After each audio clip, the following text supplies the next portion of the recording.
under new CEO Dara Khosrowshahi, who says the changes are not being done just to polish the company's image. Fox's Lillian Wu. Tossing catfish onto the ice has been a popular hockey tradition in Music City, and the Nashville Predators finally have their own catfish tank inside the arena. Team president Sean Henry unveiled the new tank hours before the Predators opened the NHL postseason against Colorado. The catfish tradition was a response to Detroit fans tossing octopi on the ice to symbolize the number of wins needed for a Stanley Cup. I'm Rich Dennison, Fox News Radio. Are you guilty of reading the newspaper and then just throwing it away? Or opening a birthday present and then trashing the wrapping paper? These and more can always be repurposed. You can reuse old paper for wrapping fragile items when moving to a new place or when mailing a precious package abroad. Catch more clean and green living tips every day and get inspired to make a cleaner, greener effort in your community. Happy Earth Month from the stations of Choice Broadcasting. Brought to you in part by JV International Safety Equipment, located in the Harmon Industrial Park. Call 646-9524. For over 55 years, Community First has served our island as a full-service financial institution. And now, we're proud to introduce the new Community First Student-Run Credit Union, open in Manilao on Route 10. Guam's first student-run financial institution, which means it's operated by college students like us, ready to serve all our members, existing and new.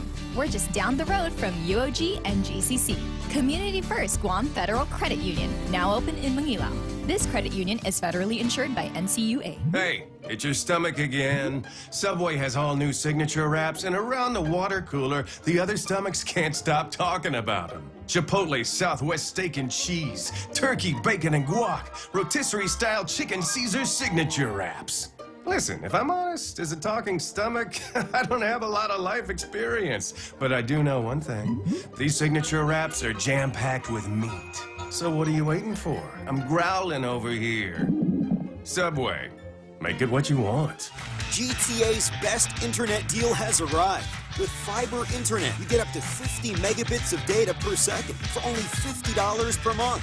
And if that's not enough, Fiber Internet 50 plan includes free Wi-Fi. But this offer will only last through the month of April. So sign up today and get ready for faster downloads, more streaming, a better gaming experience, and a stable connection across multiple devices. Conditions may apply. Visit gta.net for more details. GTA, your island, your network. Yes, money is something we should talk about and plan for and use to make life better. It's how we make our giant leap from where we are to where we want to be. So let's talk together and work together to check off shiny new kitchens, fully nested dorm rooms, and bucket lists with more countries than our passports can hold. Let's check them all off together. First Hawaiian Bank. It all starts with yes. Member FDIC.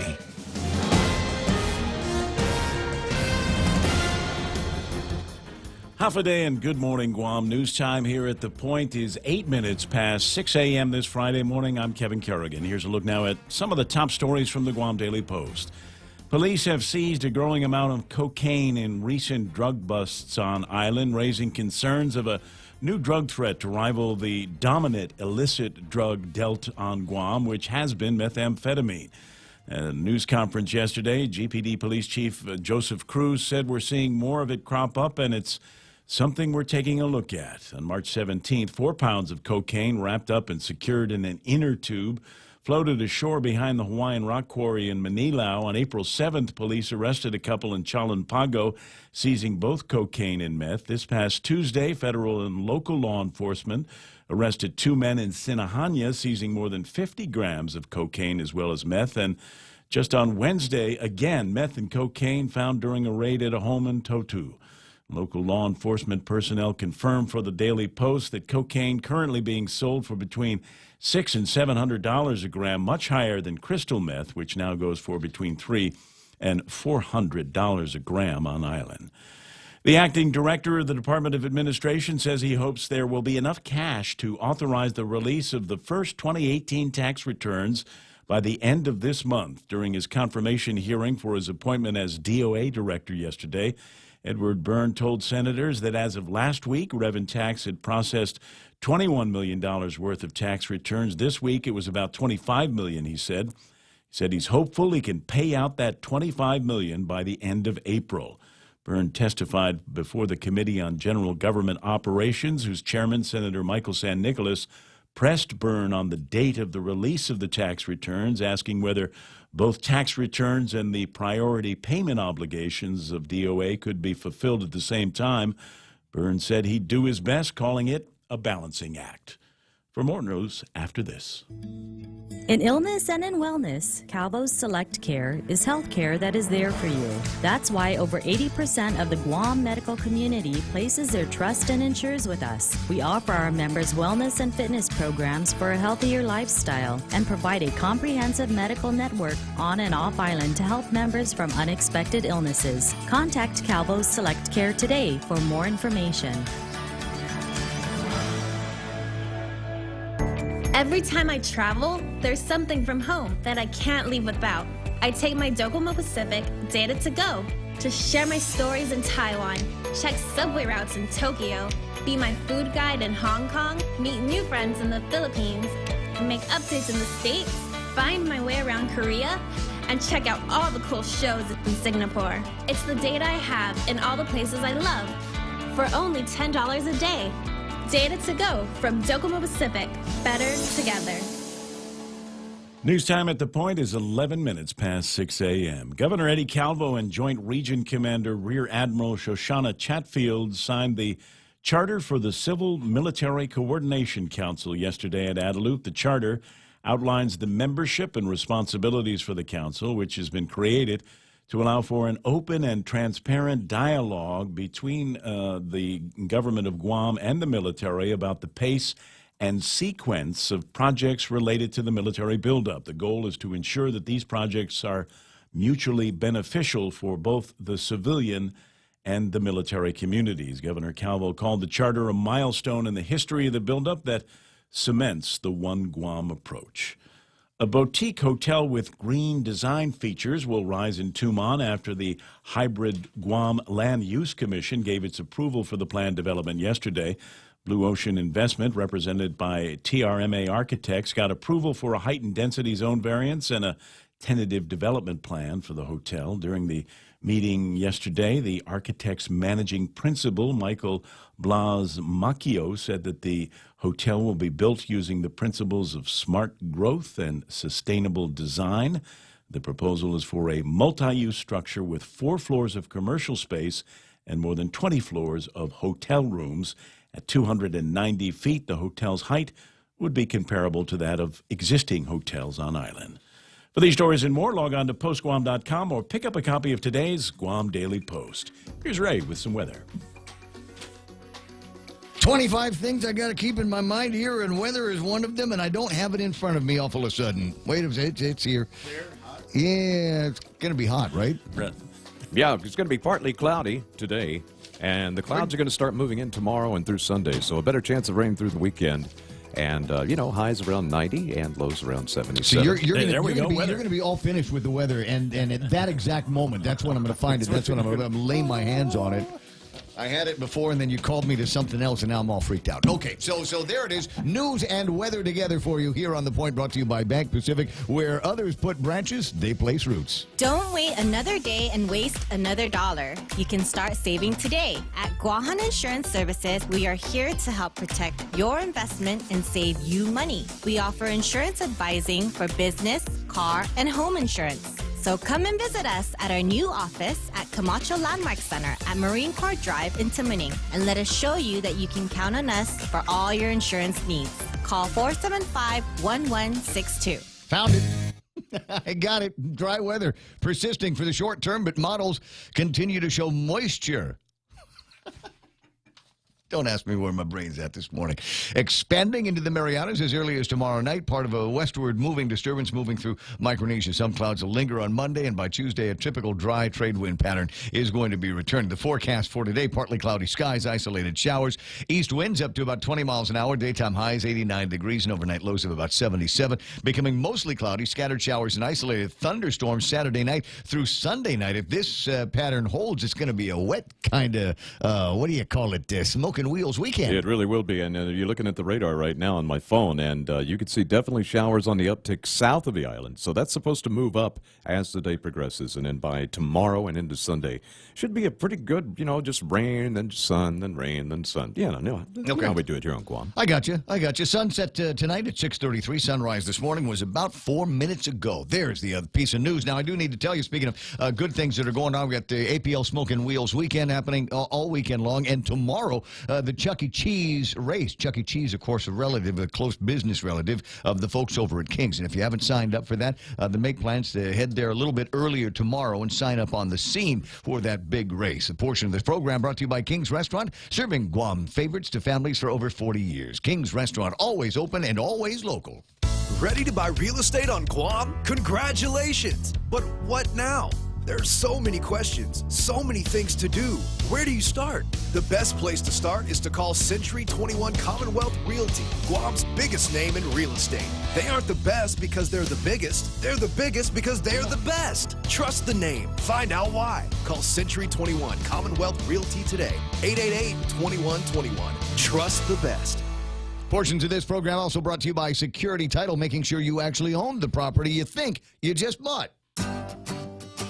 Are you waiting too long for a home loan decision? Are you looking for a bank that understands your needs and can close your loan quickly at today's super low rates? Then come no further than Bank Pacific. Our home loan specialists are friends and neighbors from your community, and our decisions are made right here in Hagåtña. Bank Pacific, where we're open to closing your loan in a hurry.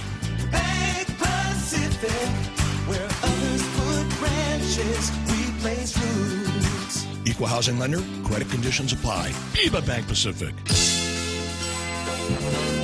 The Ray Gibson Show. Morning talk that matters.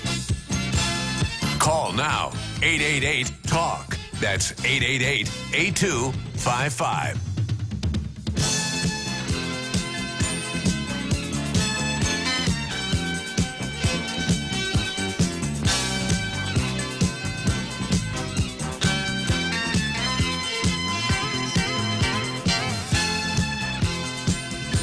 Yeah, she just called. Is the thing, and she said, hey, I know you probably got some questions about tax refunds and taxes for next week, and now's a good time to call because she's got to go into a meeting. So we'll get Marie Benito from the Department of Revenue and Tax online in just a couple of minutes. And a rough start on the program here because it's Friday, and anything can happen kind of Friday. Michael Knight's making some phone calls now. Kevin Kerrigan with a look at all of the big stories from the Guam Daily Post. My name is Ray Gibson, and today I'm wearing, I made the offer yesterday. Was talking about I get this thing with the video screens and what we call visual radio, and I ran into Chris Lujan last night from Triple J, and Chris said, hey, what with it being Smoking Wheels Friday, would you like to be an honorary member of the Triple J racing team? And I said, sure, what have I got to do? And she said, can you wear the shirt? And I said, yeah, I can, as a matter of fact, wear the shirt. If you hold on a second, let me see if I can get my this bug out of the way. And then you can be able to see the logo where it says, no, tell you what, maybe that's not going to be practical. Maybe I just wear the hat for the rest of the morning, huh? What do you say? Can we do that? Looking cool. Right? Got a hat, got the shirt. Feel like a member of the team, go vroom, vroom. We're going to go fast, fast for all of this. Well, I'm not sure about the hat, but definitely the shirt is going to stay on here this morning. At any rate, a bunch of stuff that's going to be taking place. And normally where I'd be doing the table of contents of the program or the pre-roll rant, I've got to take care of this. Cousin Marie Benito is on the telephone line from the Department of Revenue and Taxation. Good morning. Good morning. Half a day pre-vote. Now, what do you mean you're going into a meeting? This is supposed to be a government of Guam job you got there. You don't have to go into the office until I crack at 9:30 or something like that. What are you doing? Oh, my God. Meeting early. Those were the days. Those were the days. Yes. With this administration, it's 24 hours. I guess so. So who are you meeting with? Just some fiscal people. We're just going to go through some things. Okay, can you ask them for me? How come we have to wait if there's already $10 million in the account? Why don't we send out the tax refunds now? Why do we have to wait until there's 25?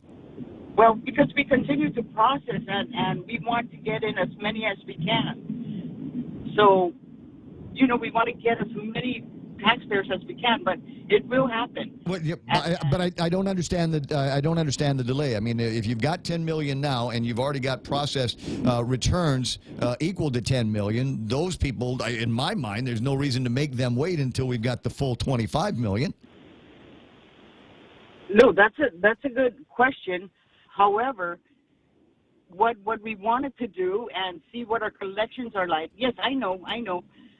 Let's refund the 10 million now. Sure. And I don't know what the director stated, but we're ready to go with 25 million. Okay, well, I, again, recognize it's 25 million, but when you get into the meeting, I think that for me is the salient point. Is if you got $10 million right now in money that you can put and apply to refund checks, then don't make people wait. There's folks that have already been waiting since they filed the returns. If there's nothing wrong with them, in my mind, there's no reason other than somebody wants to make some big ceremonial statement about it to wait until there's 25 million. Unless, of course, there are other pressing financial needs, and maybe you can find out about those and get back to me. But I did want to, just for planning purposes, next week is going to be the real peak time for turning in my tax returns, and so I wanted to find out from you early this morning what the best method of that is going to be. Where should I go? What should I be prepared to do? I'm over 55 now, so is there a little bump for me? Is there something else I can be treated to? Yes, absolutely. There's the standard deduction. If you're over 55, there is a little credit there. So your tax preparer, it's automatic. If he's using the software, then age 55, you get bumped up a little bit on the standard deduction. Oh, how about that? So there's that. Yeah. Okay, and now, are there if there's a line that I need to stand in to file my return? Is there a space where I can go for being over 55?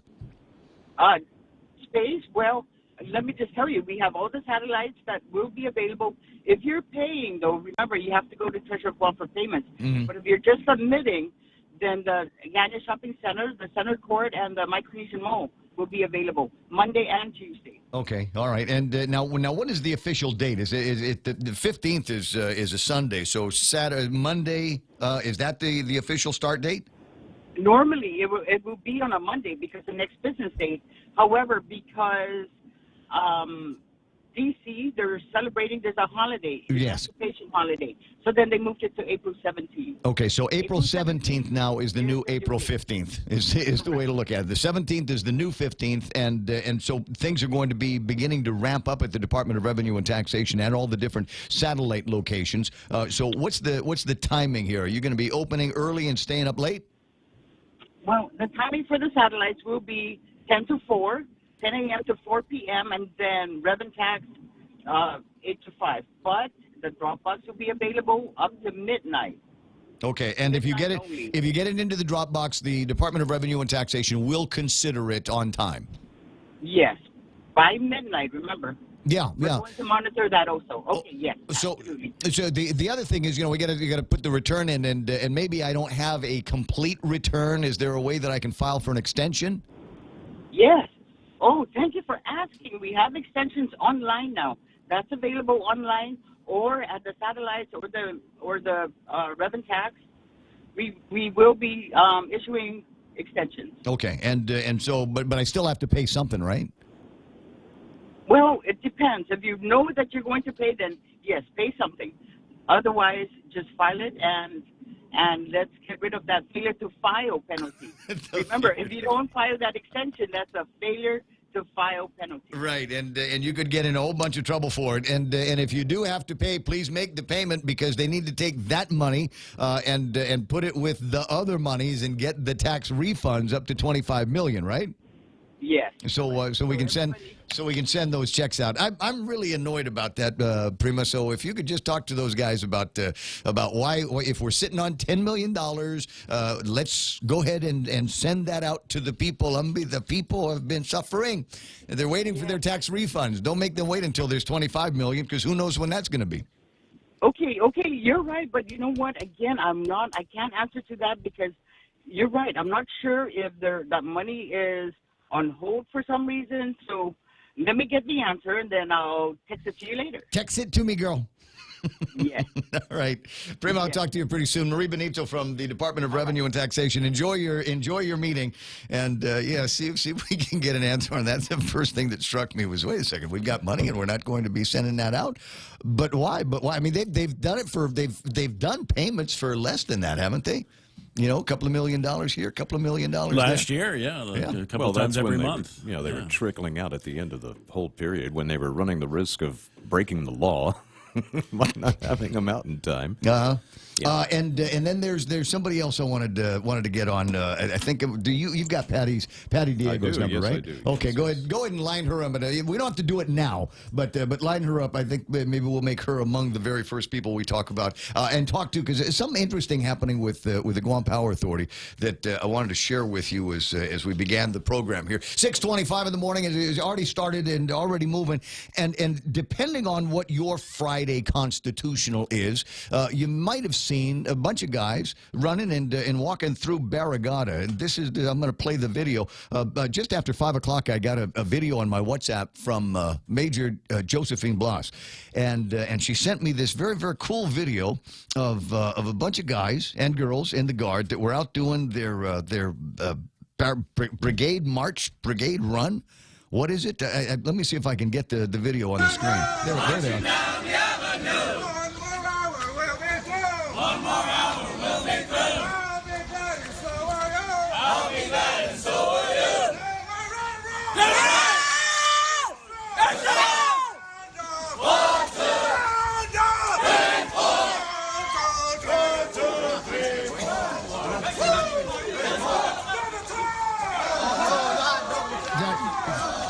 Somebody woke up from a long night of drinking and thought, "Man, the ghost marchers have come through." What did they do? What's that noise? What a day. And that's how they started their morning. My understanding is they've completed that now, mission accomplished, as she said, and they're going to go on and do all of the stuff that they're working on. Cooling down now. The mission is complete, according to Major Joe over at the Guard. What is it she called it? General says hello. There it is. The Guard Command Run. And I'm sorry I wasn't able to get the video to play just now, but at the front of that pack was General Ron Leon Guerrero leading the charge here on the Guard Command Run in Barrigada. So we say good morning to the men and women of the Guard, and thanks for getting all of us motivated. Get out of bed early and get moving. We'll take a look at traffic in just a little bit. Other items on the table of contents. I know what the problem is. This is why we're so discombobulated, why I'm so discombobulated this morning. You know what it is? It's Friday the 13th, buddy. It's Friday that you realize that? Don't remind us. I'm just saying. I mean, if something bad happens, I mean, that's the hook you can hang it on. But Friday the 13th, you don't put any stock in that, do you? You're a serious and very sober about the world kind of guy, right? Yeah, I just avoid black cats and walking under. Yeah, we didn't get a full moon. There's no ladders full moon. And things like that. But it is Friday the 13th, so there might be some fits and starts for you as well as you make your way through this Friday morning. We'll try to make things as easy as possible. So, all right, we'll see if we can get a hold of that one. I was being asked to see if we can find Frank Uggan. What happened at the port status hearing? But Frank says he's got to push me off until later. He's got a 6:30 obligation.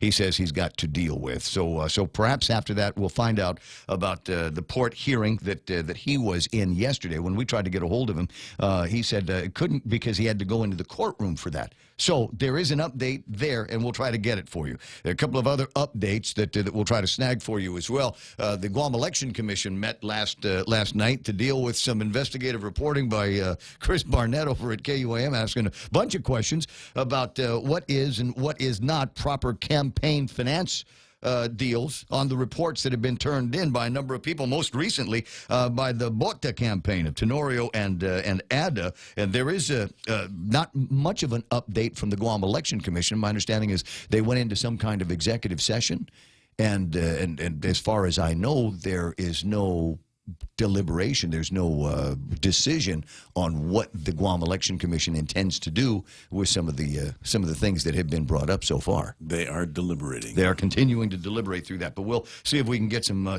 splains on that. What the nature of that closed door meeting was last night as well, and what caused them to go into it. It's possible that after some time has passed, perhaps Maria Pangilinan will be able to give us an idea of what exactly that was. Guam Election Commission in their closed door executive session, and an interesting story. And like I said, I'll see what details I can get on this. It's just a little piece that you might have seen in there in the news. There's a guy that got busted for stealing power. Yeah. Oh, wow. Yeah. Oh. You don't hear about that kind of thing very much. I don't. The guy managed to, I don't know, bypass the meter and plug directly into the current that was then feeding his house. And apparently they've got a pretty good system to ferret this kind of thing out. And so they did, and he's been arrested. So I got some questions about that, about how it was. Maybe that if they're allowed to say. My understanding is that because it's kind of an internal audit, and it is now separate from virtually all of the management of the Guam Power Authority. It's like the internal affairs at the police department. They are a part of it, but they are above and beyond it, so that they're supposed to be free of whatever reproach or influence or bias or whatever. But it's an interesting story, and I'll see if I can get a couple of answers on that one here for you. 6:30 a.m. and time for our very first look at headlines from the Guam Daily Post. Here's Kevin Kerrigan. Half a day and good morning, Guam. News time here at The Point is 31 minutes past 6 a.m. In the headlines from the Daily Post this morning, the Western Association of Schools and Colleges recommending withholding accreditation for the middle and high school grade levels at the Guahan Academy Charter School. The association is the official accrediting body for the U.S. territories. Guam law requires all charter schools to become accredited within 5 years of opening. According to Amanda Blas, the chairwoman of the Guam Academy Charter Schools Council, the association recommended maintaining accreditation for the elementary school, but suggested withholding accreditation for secondary school grade levels because of various issues that were not disclosed. Graduating from an unaccredited school may make it more difficult to access higher educational opportunities. Guam Customs, the U.S. Coast Guard, and the Port of Guam have signed a memorandum of understanding to maximize joint inspections at the seaport by allowing personnel from all three agencies to conduct container inspections at the port.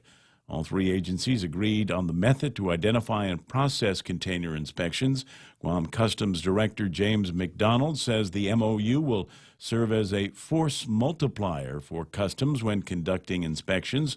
Coast Guard Captain Chris Chase said the joint enforcement will maximize federal and local law enforcement at the port and ensure the safety and security of cargo coming into Guam.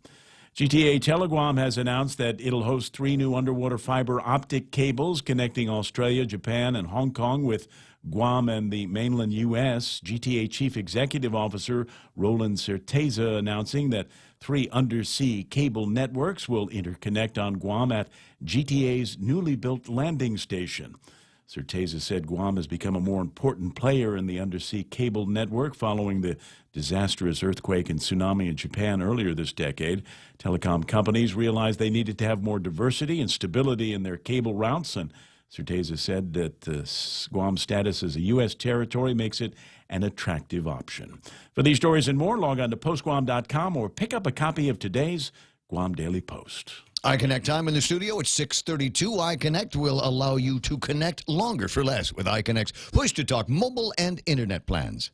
At Micronesia Renewable Energy, values matter. So all of their solar energy systems come with guarantees and the most value. No shortcuts, all quality. It's giving you that solar energy system at the best price. It's using highly efficient solar panels with typhoon-proven racking, built by highly skilled local technicians, so your system performs and saves you money. It's total peace of mind all the time. Not all solar companies are created equal. For experienced quality solar, it's MRE. Call 632-2613. 3. MRE, the smarter choice. It's 6:33 and time for a Cold Stone break. Try the new strawberry shortcake and fresh lemon pie ice cream. Mix them with your favorite fruits, nuts, candies, or even golden Oreo cookies, a favorite of television's own Mr. T. Nice. Cold Stone Creamery at the Guam Premier Outlet and Micronesia Mall. Relax, enjoy, and be greeted by the spectacular view of Hagåtña Bay when you visit the Point at the Sheraton Laguna Guam. Gaze into the beautiful sunset as you unwind to the music of Philip Garcia and Natasha on Wednesdays, Mama Shar and Nina on Thursdays, Philip Garcia and Luis Muñoz on Fridays, and Jack Larimer on Saturdays. Open daily from 8 a.m. to 11 p.m. Happy hour from 5 to 8 p.m. with all cocktail drinks for $7. Receive a discount when you present your SPG card. Call Peter Yaban at 646-2222 for reservations at the Point at the Sheraton Laguna Guam Resort. I said, I pity the fool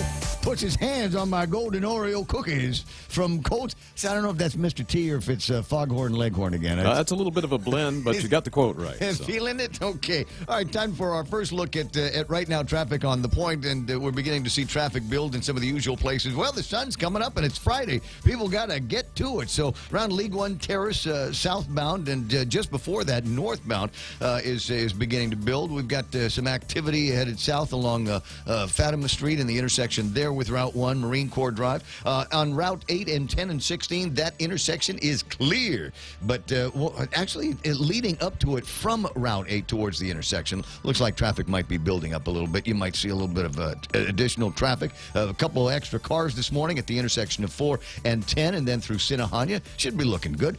Nice start to traffic today here on The Point. When the power goes out on Guam, the little things can become surprisingly big. Small comforts are often the things we miss most during a power outage. That is why Kohler built the fastest responding generator sets in the industry. Whether you are at home or away, a residential Kohler generator will enable you and your family to live life without interruption. Kohler gas, LPG, and diesel power systems are available from Morrico Equipment, LLC on EPAL Road. Call 649-1946. That's 649-1946. Don't forget to click on to morricoequipment.com.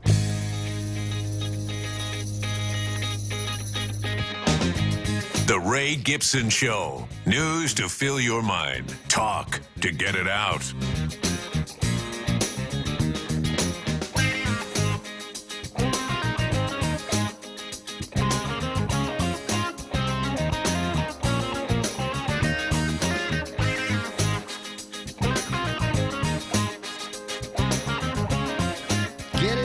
Get it out of my head, my friends. Welcome to the program. Excuse the mess, the Ray Gibson Show, until at least 10 o'clock this morning, and depending on if we get into anything exciting, I don't know, about 9:59, maybe we'll stick on the air for a little bit longer. Haven't needed to do it yet, but you never know. Today could actually be the day, because it's Friday, and anything can happen on Friday.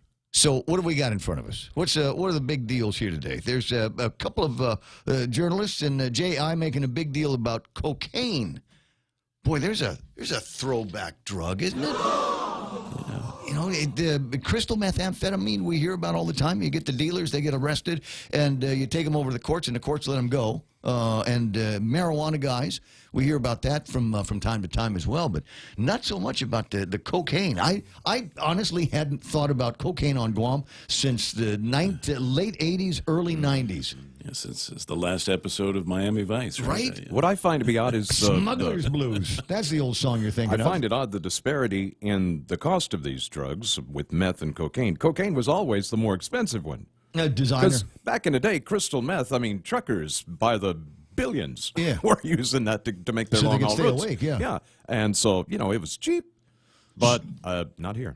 Well, I think it's not something that can be made here. I mean, you've got the meth, and there's labs around here, I'm sure, where they're manufacturing some of this stuff. Cocaine's a little bit different. I mean, that's more of a process that's got to come from somewhere, product, right? So starts with a blender. Yeah. So and the risk to bring it in is much higher. So you kick that up. But my recollection, and I, hey, I'm no angel, right? I knew druggies in the 1980s. I knew guys that had a cocaine habit. There was a fella.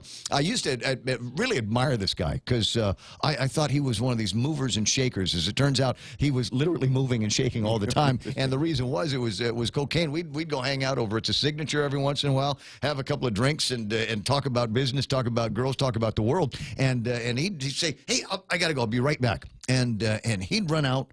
And he'd come back in twice as hyper as before. But happy. And it was very happy. But it wasn't until then I found out that he had this habit that was working through him. And I can't remember whatever happened to the guy. I think he got busted or arrested or maybe a judge told him you better leave town now while the getting is good. And I haven't seen or heard from him since then. But one of the things that he confided in me with on his drug habit after I pressed him was the stuff that you got on Guam wasn't any good. Ooh. Yeah, because it again, the cost of it. Right, you bring in the pure product, and then the dealers would step on it time and time and time again. So there wasn't a whole lot by way of potency on it. But it is strange that we're having this conversation about cocaine. I guess one more thing that we're going to have to warn the kids about. If somebody I don't talks to you even about have a disco music bed here. little white powder, right, from those days. Crazy stuff here. And again, the closed-door session over at the Election Commission, we'll learn more about that. Patty Diego is getting some details now on the power theft. And I bring that up just because I think it's an interesting story as well, that there's still guys out there that might try to get out from the monthly obligation of, I don't know, paying for power. How much was he able to get his hands on? I mean, how much electricity was he using? How did they find out about it? And again, it's going to be tricky. It's not one of those things that the Patty's just got the answers to at her fingertips because of the nature of the internal auditing process that they've got at the Power Authority, where this guy works over here and he does his thing, and then then he calls the police. Doesn't need to tell JB, doesn't need to tell Patty or anybody else over at the Power Authority. So I kind of want to get through that, and it reminds me. I won't mention his name, but it's somebody that you and I both know from a long time ago who used to be the company electrician. And so after a typhoon, this guy was great. He's the company electrician, and so he was living in the company condos, and he didn't want to pay his electric bill either. But he wasn't. We only found out about this after he had passed away. But he had found a way to snag power from all of the different departments in the complex. And he fed it incrementally into his own place, so it wasn't like he was taking, doubling somebody else's power. He was shaving power from each one of the apartment rooms, and then bringing that into his apartment, and virtually electric bill free for this guy. Master electrician. See, you and I should have gone to school to learn to that. You and I should have learned how all of that stuff works.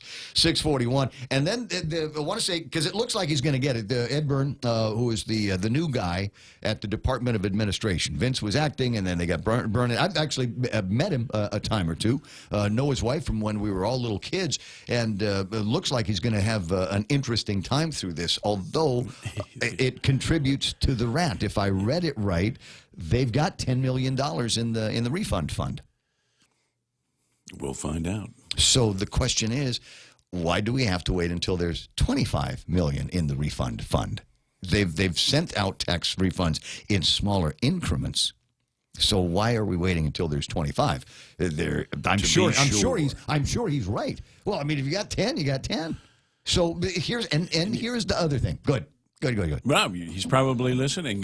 What's the phone number? 888-TALK? 888-8255. That's 888-TALK if you want to jump in and let me know what the deal is. So in my head, because I just think this way these days, in my head, the reason why we're going to wait until there's $25 million in the account is, number one, as you're right, to make sure that we've got the money in there.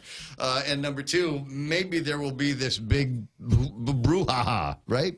Big $100,000 style press release and big magnanimous, regardless of the size of this fiscal pit that we are in, we're still able to make our tax refund payments. They got to make payday first. The different accounts. Pay the bondholders and. But it's different accounts. I mean, that's a tax refund account.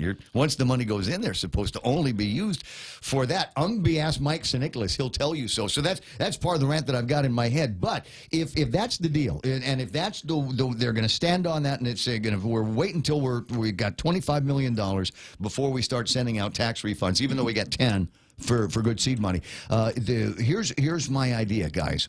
Do the amnesty thing. Now, I've been harping on this all week long because in my mind, there's no reason why we can't do it. Marie, if you're still listening, if you got the radio going before you go into this big special meeting that you've got, ask about that too, right? It's clear that there is the need for that kind of money. And so if we've got 10 and they need 25 so that they've got enough money to make a good-looking press release, then this is what you do. Then you do the tax amnesty and see if you can get another $20 million. In there, and then you're over. Then you're over by what you got. Then you say we're going to send out $30 million. And that would make an even greater press release, don't you think? The more the merrier. Well, put those signs on the hearse and park them somewhere. Sorry, it's just the way my brain bends. Going into the weekend, what can I say? And a busy weekend for a lot of people. As I say, the American President Lines Smoking Wheels weekend up at the Raceway Park. Hey, you're from the South. You're big on that, right? Well, cars and trucks and things that go fast. I grew up in that area. No, I'm not really that much into it. But I went last year. Yeah. Because I was, I was a photog at another company, and it was a lot of fun. It was hot, but. Man, you know what? When I was shooting the thing, I got right there on one of the jumps. Now, this is the drag race. Now, last year they did actually a course race as well. Yeah. So I was right there and watching them jump and come through, and it was really awesome. There's a picture that I saw this morning of in fact, I took a picture of it yesterday and shared it on Facebook. I was headed south, and next to Triple J, they had the big Triple J racing truck on the flatbed, and I thought that was about the coolest thing I was going to see today. And I was able to snag a picture and post it up on Facebook, and a bunch of comments from the guys telling me how cool it was and how great it was. You get this homegrown feel when you see Triple J truck and you see Jay Jones navigator, Jay Jones driver, and all of that stuff. I thought it was pretty cool. And like I said, today I'm a proud auxiliary member of the Triple J racing team with my hat and my deal. So if you get a chance, make sure that you run by that. Speaking of running, big running weekend as well. We heard from the command run this morning with the guard guys. And there's a couple of big ones that are going to be taking place. Chuck E. Cheese is tomorrow. And for those of you that are wondering, gee, I've never run 2 5Ks in the same day. Can you do that? And the answer is yes, you can. And it counts for 6.1 miles in your training. It can count as a connected run if you want to do it that way. You can say, I ran 6 miles on Saturday. So you get the Chuck E. Cheese in the morning. And then this one here sounds like it's going to be a lot of fun because they told me there would be beer there. The Hagutnia City EFIT Run and Block Party starts tomorrow, 4 o'clock, goes until midnight. Now, that's not how long the race is going to be. No. You don't have to run Not for unless 6 you drink hours. beer before the run. Yeah, you don't have to do that for 6 hours. You just go and run your regular pace and then come back. It's Chamorro Village, and I think they go south to Adelup and then back to the Chamorro Village. $12 for individuals, $40 for a group of 4, $20 for day of registration. And if you do that, there's no guarantee that you'll get a shirt or a towel. But there'll be beer, according to the people I talked to. So register today if you can at the Bang of Guam, Run Guam, or you can go to Eventbrite online and see what they've got to say there. BOG, Hagutnia City Run.eventbrite.com on the World Wide Web. And that's all you need to know about that. And then there's a bunch of other stuff. We'll, later in the program, talk with Peggy Denny about Earth Day and Earth Day activities that are going to be taking place yonder around here, and I got from the folks over at the National Wildlife Refuge a copy of what they have planned for their Earth Day celebration, their Earth Day observances, and I'll be sure to pass those along to you. And Becky North is listening somewhere going, you're going to mention quiz night, aren't you? At some point, Gib, you're going to talk about quiz night? Yes, I can do that. And Habitat for Humanity quiz night is coming up April the 20th. It'll be at the Sheraton. The Team Event Trivia Challenge, that's what it's called, to benefit the Habitat for Humanity on Guam. $300 for a team of 6. That includes dinner. Prize for the top team is $600 in cash, thanks to Staywell Insurance. And and everybody gets something. For as many tables as they have out there, there are prizes, and there are 6 prizes, 6 prize blocks, so that everybody on your team will be able to get something, regardless of where you place. But if you place very, very low, like last, then you might get stuck with the toilet paper. Is it embossed? It might be the... The embossed Government of Guam toilet paper? Yes, it could be. It might be some of that. I don't know. They do things like dog food. They'll be able to give you 6 bags of dog food for your friends, just in case dinner wasn't enough. Well, party snacks. Or something like that. But the way it works now is I get up and I read a bunch of questions, and you answer the questions, and you can get extra points by doubling down in certain categories. So let's say you're good at if NASCAR was a category, right? So if NASCAR was a category, you double down on that, and then you get extra points if you get it right. And there's the other one where you get spelligans, which is like a mulligan in golf. But the way this one works is if you get somebody's name, if they say you have to spell Michael Knight, and they spell your name N-I-G-H-T instead of K-N-I-G-H-T. Right. If they get it wrong, it doesn't count against them. Ah, okay. So double downs and spelligans just in case the rules come in handy, and you'll have a chance to do that again on the 20th at the Habitat for Humanity Quiz Night. We do this event twice a year. And if you sign up today, no later than tomorrow, if I understand it correctly, then you'll also be in the running for the early bird registration, and there's a whole other set of prizes that you get that we do in a separate kind of drawing. So that's going to be fun to watch and be a part of. And teams are getting put together all over the island, and you would be surprised at how well you can do in this thing, right? Because a lot of people think that you got to be a brainiac. Not necessarily. Not necessarily. It's not all math and science. There's a lot of general trivia that you might need to know about. And so folks that do well are the ones that do the spelligans, that do the double downs, and that have I want to say the trivial sense of your common radio DJ. There you go. Sufficient amount of useless information. This is where all of that useless information is going to be coming out. So the other thing that's going to be interesting, and unfortunately this one we will have to wait for, is the justices have put now on the Supreme Court calendar a couple of the big cases that we've been watching for a while. One of them is the tax case, the tax refund case that came out of the legislature before we went back on the air. So I'll repeat it just to make sure that I get it right. So I guess in June or so when they start going over this and maybe deliver a response, I've got it correct in my head. So the way it worked was the legislature, the governor wanted to take out another loan for $75 million, right? And so he went to the legislature, and the legislature was saying no, and they finally took a vote on it, and so they voted. It was 7-6, and they said, well, that's not enough votes in order for this bill to pass. And the governor's office went to the court, and the court hurry up and said, yes, actually it is. It was a majority of the senators present, so the bill did pass. But in the paperwork that they sent back to the governor and back to the legislature, they did not force the legislature to do anything with that measure, like send it to the governor's office for his approval. So it's just been sitting out there in limbo while the governor's trying to borrow this $75 million. And so they're going to have to wait until the Supreme Court rules next on what to do with this. And that will be interesting. And it'll be interesting in my mind because of the timing. So it's April, and the justices will chew on this for a couple of months, and they'll come out with something in June. And I figure by July or so, around Liberation time, I got a feeling that we will be heavy deep into election season. Oh, sure.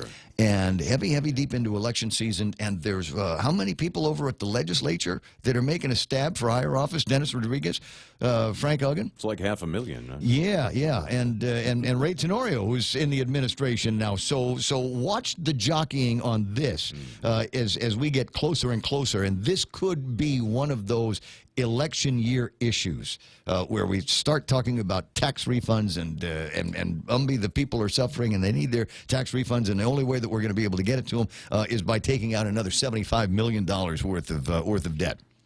So that's what I think is going to be interesting. I had a question to pose to you, one of the opinion. 42 is the answer. It really is, probably. You know, there are a lot of people running for Senate.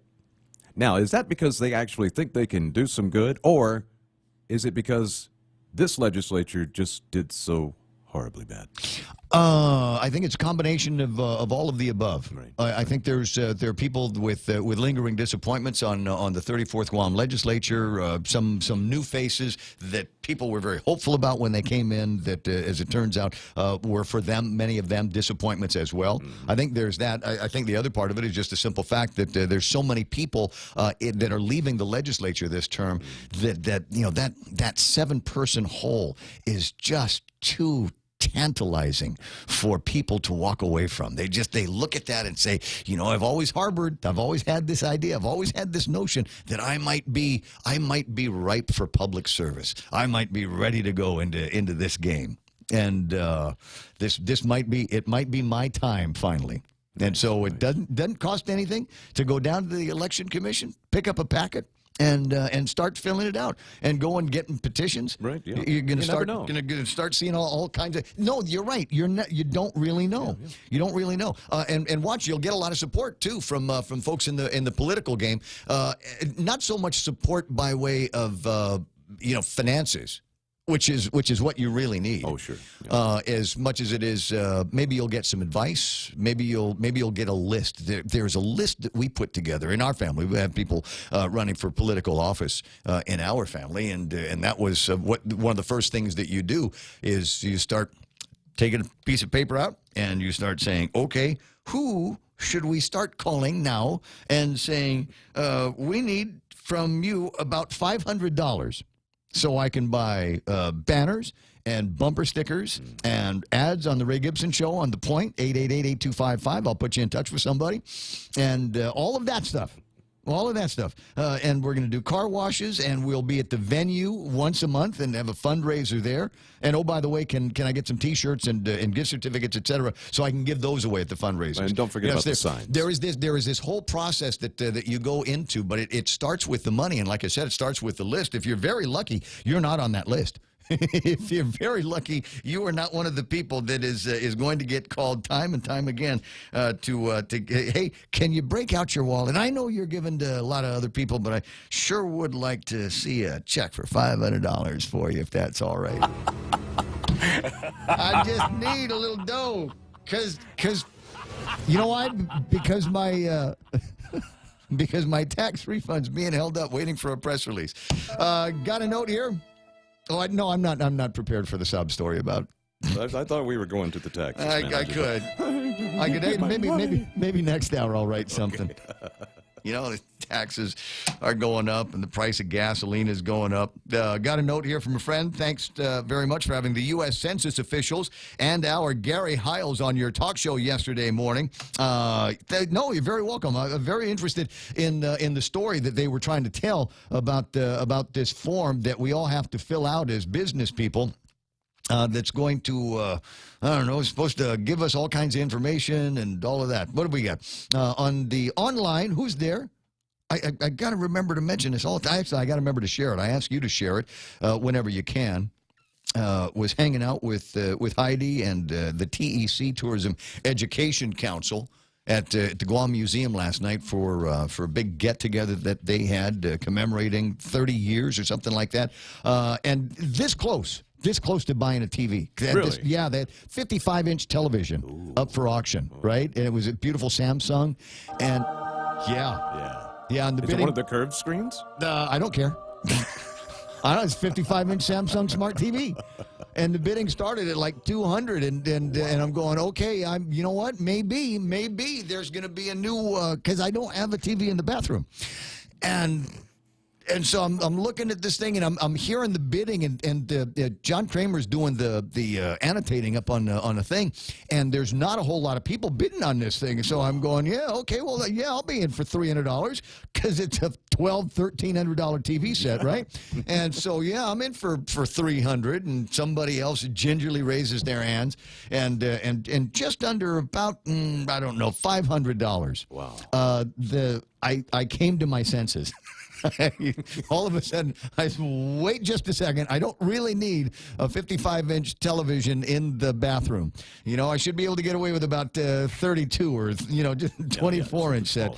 Why go all the way? Why go all the way? And so I did my part to drive that up and make some additional dough for the TEC. But a bunch of people were talking to me about, God, I like watching you on Facebook in the morning. I appreciate it. You're not alone. There's Ken and James Howard.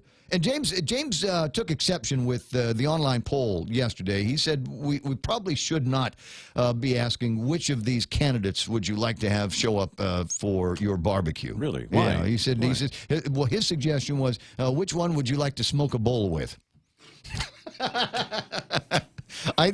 So now you know which side of the medicinal marijuana debate James is on. There's Felix and Lynn Vince Borja Polino. Frankie Gutierrez is on. There's cousin Teddy Fernandez.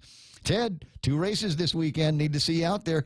Chris Biacchino. I got Mark Colby. Mark would be an interesting guy to talk to. I'm sure he's on his way to work right now, but he'd be interesting to talk to about the sports complex rebuild that they're doing up north. Is supposed to be doing some great stuff with the ball field. I don't know when it's going to happen. There's Army and Frank Dito.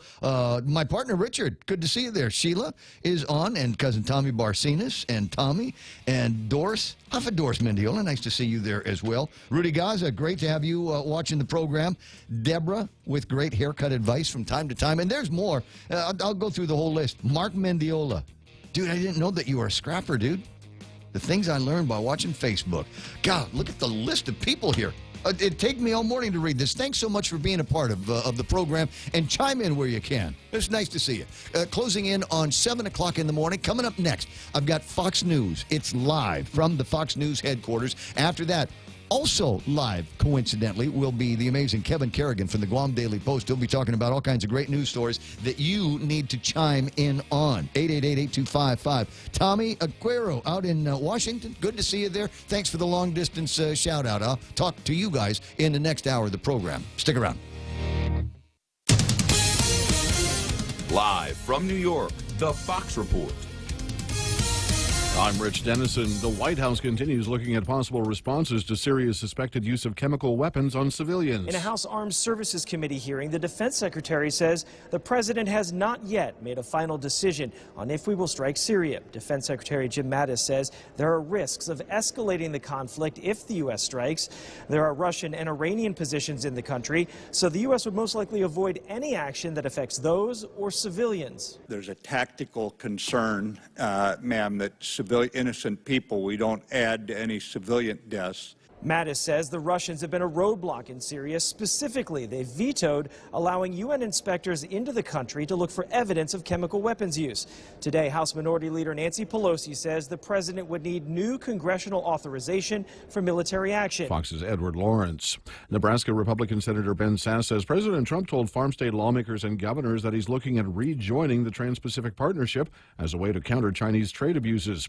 But at a Rose Garden ceremony this afternoon, the president expressed optimism over the U.S. trade relations with China. I'm very proud to announce that we're getting along very well with respect to the whole very big negotiation that we're having with China. Pulling out of the International Trade Pact was one of President Trump's first official acts after taking office last year. Attorney General Jeff Sessions today pledging to fight hard against discrimination in housing. It's unacceptable. It will not be allowed. Sessions joined by Housing Secretary Ben Carson, marking passage of the Fair Housing Act 50 years ago today. Positive movements on Wall Street today, added by strong showings by industrial banks and tech stocks. The Dow up 293, the Nasdaq 71 higher, with the S&P gaining 21. You're on the Fox Report. Fair and balanced. This time, let's hear it from the first KFC female colonel. Smoky Mountain Barbecue, fried chicken so crispy and sweet. That crispy fried chicken. All right, stop. I can't do this. I thought if I dressed up like a country music legend, it would help KFC sell my delicious new Smoky Mountain Barbecue. KFC, it's finger licking good. Relax, enjoy, and be greeted by the spectacular view of Hagåtña Bay when you visit the point at the Sheraton Laguna Guam. Gaze into the beautiful sunset as you unwind to the music of Philip Garcia and Natasha on Wednesdays, Mama Shar and Nina on Thursdays, Philip Garcia and Luis Muña on Fridays, and Jack Larimer on Saturdays. Open daily from 8 a.m. to 11 p.m. Happy hour from 5 to 8 p.m. with all cocktail drinks for $7. Receive a discount when you present your SPG card. Call Peter Yaban at 646-2222 for reservations at the point at the Sheraton Laguna Guam Resort.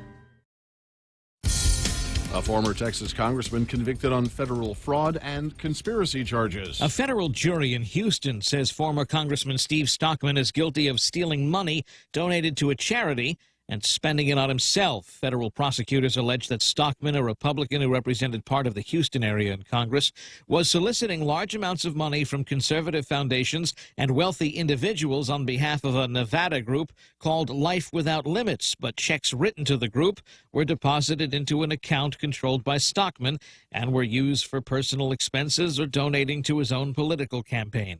Stockman insisted he did nothing wrong and that the supposed deep state was out to get him. Eben Brown, Fox News. A federal judge in Pennsylvania ruling that drivers for Uber's Uber Black limousine service are not employees. The limo operators sued Uber in 2016, saying the company was not paying drivers a minimum wage and overtime in accordance with the Fair Labor Standards Act.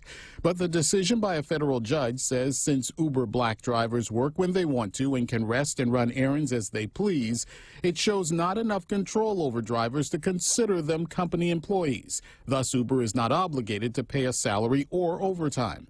Uber says it is happy with the ruling. Lawyers for the drivers say they will take their case to the Third Circuit Court of Appeals. Gernal Scott, Fox News. One of Oklahoma's most wanted captured after decades on the run. The U.S. Marshal Service says 58-year-old Stephen Paris was arrested this morning in Houston, where he was working under the name Stephen Chavez.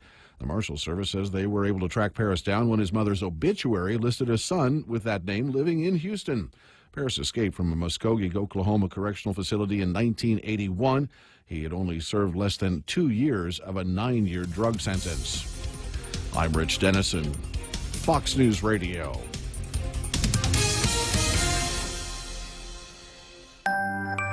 Do you carry your lunch to school or work? You can reduce waste simply by using reusable containers instead of plastic bottles and disposable bags. Switch to putting your food in Tupperware and putting your drinks into a thermos or flask. Catch more clean and green living tips every day and get inspired to make a cleaner, greener effort in your community. Happy Earth Month from the stations of Choice Broadcasting. Brought to you in part by Sylvan Learning Center. Call 477-0700 for tutoring programs, STEM education, and college prep information. Learn how Sylvan can inspire your child to succeed.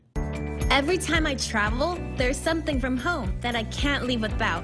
I take my Docomo Pacific Data to Go to share my stories in Taiwan, check subway routes in Tokyo, be my food guide in Hong Kong, meet new friends in the Philippines, make updates in the States, find my way around Korea, and check out all the cool shows in Singapore. It's the data I have in all the places I love for only $10 a day. Data to Go from Docomo Pacific. Better together.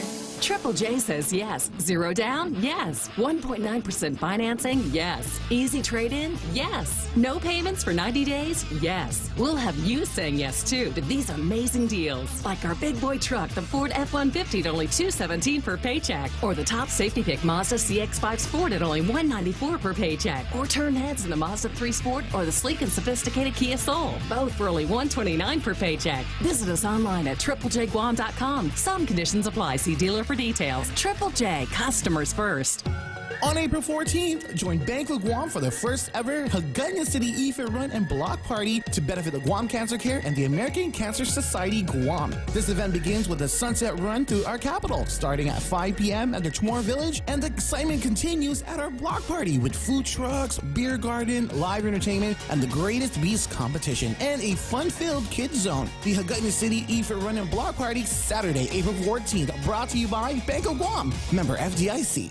Connecticut water treatment customers don't keep coming back. They're satisfied the first time. That's right. Connecticut non-electric water treatment systems take care of your water problems, and you won't need to keep calling us for repairs. Join the list of satisfied Connecticut customers who purchased their non-electric water systems years ago and are still enjoying clean, conditioned water without any hassles from timers or circuit boards. American WaterTech. Smarter water, better water. Call American WaterTech at 649-2301 or email them at info@americanwatertech.com.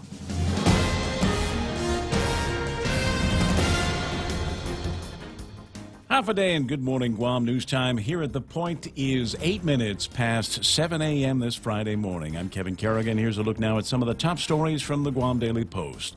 The Guam Election Commission held a regular board meeting yesterday to discuss various election-related matters, but they closed the doors to discuss one undisclosed issue out of the media spotlight. GEC Executive Director Maria Pangilinan telling reporters she could not release specifics on that issue, at least not now. Pangilinan said once the commission has reviewed the concern, it will issue a statement. She added that the Election Commission is acting on the advice of their legal counsel. There have been some recent reports of potential campaign law violations by some candidates. Last month, Public Auditor Doris Flores Brooks received a letter from the Election Commission regarding a campaign contribution issue. At the time, Brooks said the letter was very broad and she was seeking clarification from the Election Commission. The acting director of the Department of Administration says he hopes there will be enough cash to authorize the release of the first 2018 tax returns by the end of this month. During his confirmation hearing yesterday for his appointment as DOA director, Edward Byrne telling senators that as of last week, Rev and Tax had processed $21 million worth of tax refunds, and this week it was about $25 million. He said he's hopeful he can pay out that $25 million by the end of April. Byrne testified before the Committee on General Government Operations, whose chairman, Senator Michael San Nicolas, pressed him on the date for releasing the tax refunds, asking whether both returns and the priority payment obligations could be fulfilled at the same time. Byrne said he'd do his best, calling it a balancing act. We'll have more news after this. For over 55 years, Community First has served our island as a full-service financial institution. And now, we're proud to introduce the new Community First Student-Run Credit Union, open in Mangilao on Route 10. Guam's first student-run financial institution, which means it's operated by college students like us, ready to serve all our members, existing and new. We're just down the road from UOG and GCC. Community First Guam Federal Credit Union, now open in Mangilao. This credit union is federally insured by NCUA. As we journey through the new year, we here at APL continue to find ways to better deliver our island's resources with innovative and cost-effective solutions, lending our helping hands by carrying your freight safely from the U.S. mainland or anywhere in our global network. We humbly honor the opportunities to continue to work and connect with you and your business. We are APL, and we are here for you. 11 minutes past 7 a.m. here at The Point. The Western Association of Schools and Colleges has recommended withholding accreditation for the middle and high school grade levels at the Guahan Academy Charter School. The association is the official accrediting body for the U.S. territories. Guam law requires all charter schools to become accredited within 5 years of opening. Amanda Blas, the chairwoman of the Charter Schools Council, said that the association recommended maintaining accreditation for the elementary school level, but suggested withholding accreditation for the secondary school grade levels at Guahan Academy Charter School because of various issues that were not disclosed. Graduating from an unaccredited school may make it more difficult to access higher educational opportunities. An agate man has been accused of stealing power from the Guam Power Authority. 31-year-old Marvin Salas Jesus, alleged to have illegally used a GPA line to provide power to his Chamorro Land Trust property. A GPA employee discovered the hookup and reported it to police. According to court documents, Jesus acknowledged that he'd hooked up a live GPA line to his residence about a month ago. He reportedly told police he knew it was wrong. Jesus was charged in Superior Court yesterday with theft of utilities as a third-degree felony. For these stories and more, log on to postguam.com or pick up a copy of today's Guam Daily Post.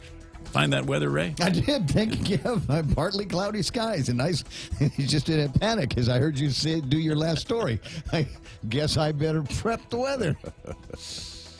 It's hot in here. It's hot in here, right? A little bit. Maybe it's the hat. It's the hat. Partly cloudy skies, isolated showers today and tomorrow. Easterly winds up to about 20 mph. Daytime highs about 89 degrees. Overnight low 77 degrees. It'll get mostly cloudy, scattered showers and isolated thunders Saturday night and through Sunday night. So if you're going to Smoking Wheels, bring an umbrella, maybe even a raincoat. East winds up to about 20 miles an hour. Overnight lows 77 degrees. Daytime highs around 87 degrees on Sunday. Sunset tonight at 6:33. The sun will come up tomorrow morning about 8 minutes after they fire the gun at the Chuck E. Cheese race. That's news and weather together here on The Point. GTA's best internet deal has arrived. With fiber internet, you get up to 50 megabits of data per second for only $50 per month. And if that's not enough, Fiber Internet 50 plan includes free Wi-Fi. But this offer will only last through the month of April. So sign up today and get ready for faster downloads, more streaming, a better gaming experience, and a stable connection across multiple devices. Conditions may apply. Visit GTA.net for more details. GTA, your island, your network. You know, the crazy fun parts of the program, the ones that have you typing in ROTFL, brought to you by my friends over at King's. For decades, serving your favorites to families like yours. Always open, always local. That's King's Restaurant. Security Title is honored to join in sponsoring Ray Gibson on The Point. Buenas and Hafade, Guaho si Clara Menglotnya of Malolo. And this is where I start my day, listening to the voices of our community and sharing thoughts about issues that affect all of us. It all boils down to our people and our land. Protehi itanotmu, protect your land. When it comes to your family land, remember to call the professionals at Security Title, just like you call Ray Gibson in the morning. That's it. Call Ray Gibson, 888-8255. Coming up, we'll give you an idea of what happened in the markets. You want to take advantage of what's going on in the markets? You want to become your gazillionaire? Well, get some of the basics. Figure them out with your friends over at First Hawaiian Bank, where it all starts with yes. Ready to buy real estate on Guam? Congratulations! But what now? There are so many questions, so many things to do. Where do you start? The best place to start is to call Century 21 Commonwealth Realty, Guam's biggest name in real estate. They aren't the best because they're the biggest. They're the biggest because they're the best. Trust the name. Find out why. Call Century 21 Commonwealth Realty today. 888-2121. Trust the best. The Ray Gibson Show.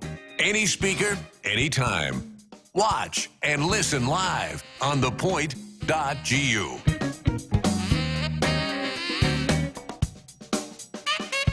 Do you have the course map for the Chuck E. Cheese race? Do you know where that is? I mean, I presume it's around Chuck E. Cheese, right? And then you run around the morning? I'll look that up. We got her number, right? We got the girl's number?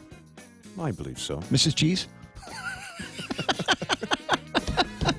Call Mrs. Cheese, because I want to figure out which way it's going to be. 7:15 in the morning. Hi, it's Ray Gibson. We got Jerry Roberts in the Extra Point coming up here in just a second. Do we still have the Avra link up?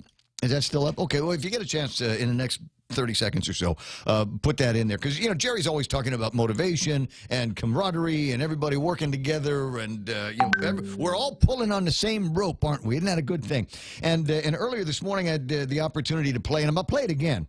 I'll play it again because it will show off, the kind of group that General Rod Leon Guerrero has with him over at the Guard, and so they had their command run this morning. Yeah. And it was by all accounts a beautiful thing. Let's see if I can actually make it so that the video can play on the screen. But you should be able to hear a little bit of the revelry that goes into calling out the cadence and doing that kind of thing.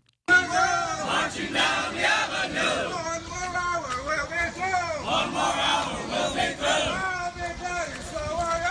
I'll be glad and so are you. That's right. 1, 2, 3, 4. So I played that again, just a display of just the rock and roll fun that it must be to be a man or woman in the Guard, wear uniform. And last week they got the pew pew pew. Remember I was telling you they were able to, and they got a helicopter right? Oh. So they got all of those cool things going for them, and they go out there. So, but the other reason I played that is because when I originally did it in the last hour, apparently there's a lot of people that listen to this broadcast that were in the actual military and know what good cadence sounds like, and apparently that wasn't the good cadence call. Yeah, well, but they're not actually marching drilled. I mean, they've been running for the last how long? A little give them a break. The guy said, sounds better when an officer is not leading the cadence. I don't know. But I will say I'm delighted that they sent me something that I can play, because I have other buddies that have been in the military before, and some of the cadence calls that they will use aren't generally things that you can play on the radio. True. There's something about Eskimos, whatever, right? Being cold. Yeah, you get a lot of these. We're going to go watch Stripes later on. Yeah, 7:17 in the morning. All right, now would be a pretty good time for the extra point. Wait. Just before we get to that, because I'm usually far away here from the traffic, I just wanted to take a quick look at the maps at 7:17 and give you an idea where the trouble spots are. Okay, the trouble spots are in the usual trouble spots. So if you know where they are, you've got time to avoid them or time to start moving a little bit faster on a Friday morning. All right, here's what happened on the market. Closed up today by 293 points. That's good news. 24,483 for the Dow Jones Industrial Average. The Nasdaq in the green by 71 points to close at 7140, and the S&P 500 up by 21, almost 22 points to close at 2,663. Nikkei, not so good close yesterday, 21,660, but they'll open up and should be in decent shape if they're going to be following the American markets today. Actually, most of the Asian markets are down. Hang Seng is off by 66 points. Shanghai off by 27. I'm wondering how much of that might have to do with some of this tariff talk that continues between Trump and China. But as you pointed out yesterday, it looks like they've reached something that feels like a middle. They're going to write books on Trump's negotiating. And I know they've already got books on it. Right, but right. I think based on what he's been doing since he's been the president. And a note to some of my very liberal friends, he is the actual president of the United States of America. I don't care what your T-shirt says, but based on some of the things that he's doing and the way he is able to manipulate things, bamboozle some people, I think it's kind of interesting. And he's not a statesman, he's a showman. He knows how to present things. He's been doing this for a long time, like all his life. So that's basically how he's been running the presidency, and it's working to some degree. It's making him crazy, that's for sure. I wish you could do something about the price of oil going up everywhere. West Texas crude at $67.16 a barrel. That's up about 35 cents. And been looking at Tapas. It hadn't moved around too much, but in the last couple of days, it's gone up around $73 a barrel. And if it continues in that trend, I'll watch it over the weekend. If it continues that trend, this might be another time where if your gasoline gauge is anywhere near E, anywhere about halfway, I'd think about the investment of putting gas in at $4.23 a gallon as opposed to what it might be, what the increase will be when you do decide to put some gasoline in the car. 7:19, that's what happened in the market. Now would be a good time for Jerry Roberts to give you the extra point. Imagine your boss is forced to cut one position from the team. Looking down the list of workers, your name comes into focus. I'm Jerry Roberts, and my question is, what does your boss think about when thinking about you? That's next on The Extra Point. What might be the boss's initial thought? Comes in a little early and is always prepared, a great example to others. Or pretty much a clock watcher and often steals minutes on breaks. The boss thinks about the times extra help was needed. There's nobody more reliable. They're stepping forward to volunteer almost before I can complete my sentence. Or they just do the basics, nothing more. Productivity flashes across the boss's mind. How would I ever replace their output? Or a brand new hire could meet and exceed their production in the first couple of months. The thought turns to overall work ethic. I don't think I've ever seen them sitting idle with nothing to do. When they finish one thing, they go looking for what else needs to be handled. Or, when they finish a job, they must think it's automatically break time. I have to be there to tell them what to do next. If not, there's no telling how much time they'll burn. The boss thinks about your desire and ability to help less experienced workers. People feel comfortable asking for help when they hit a snag, a willing mentor that strengthens the team. or generally evades requests for help or assists in a half-hearted manner. Then conflict is considered.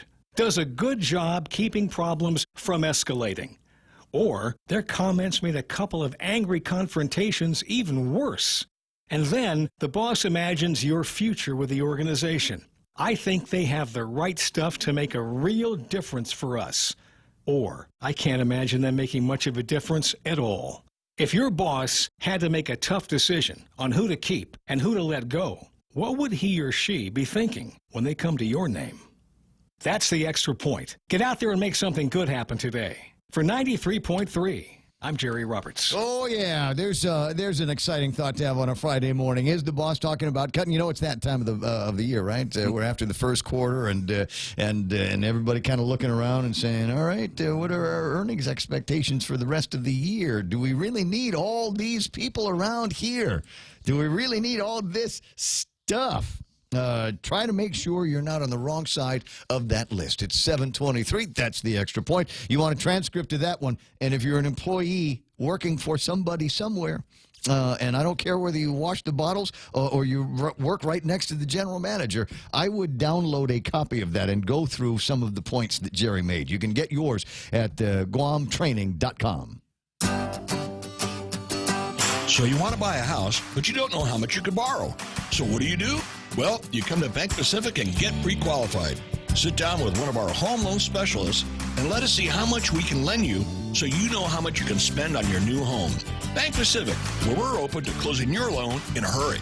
Bank Pacific, where others put branches, we place roots. Equal housing lender, conditions apply. Come pre-qualified today. The traffic gizmo is heating up because the traffic is heating up island-wide. I'm starting to see in some of the usual spots traffic beginning to build as you make your way towards Anderson Air Force Base. Moving in the opposite direction, well, obviously you're going to see some snags as you come out of Dedido and make your way into Marine Corps Drive south. And some of the usual spots, I always talk about the tragedies of Waiseng Song and getting through the sports complex area as well. And then, of course, there's Route 1 and Route 3, a real big hot spot these days with all of the construction that has been going on around there. I'm wondering, did it get any easier? They did some construction on the inside turning lane from Marine Corps Drive to Route 3. Is that making things any better, or the worst, or the worst thing would be is if you don't notice that it's made any difference at all. Some of the other places where you might see a little bit of traffic building is around the St. Anthony School and the Tamuning Elementary School area. Traffic in both of those directions beginning to build as mom and dad need to get the kids through Carline. Route 8 southbound should be clear till you get to Agana, and then over by Pokey Fry and then the intersection behind the old Rainbow that brings you by the pool. You'll begin to see traffic building up there, as I think a lot of people are trying to get to work early. Get that last good parking space. 7:25, and that's traffic on the point. Rain. It's nature's way of cleansing the earth. Yet by the time that rainwater makes its way to your home, it may not be exactly the same as nature created it.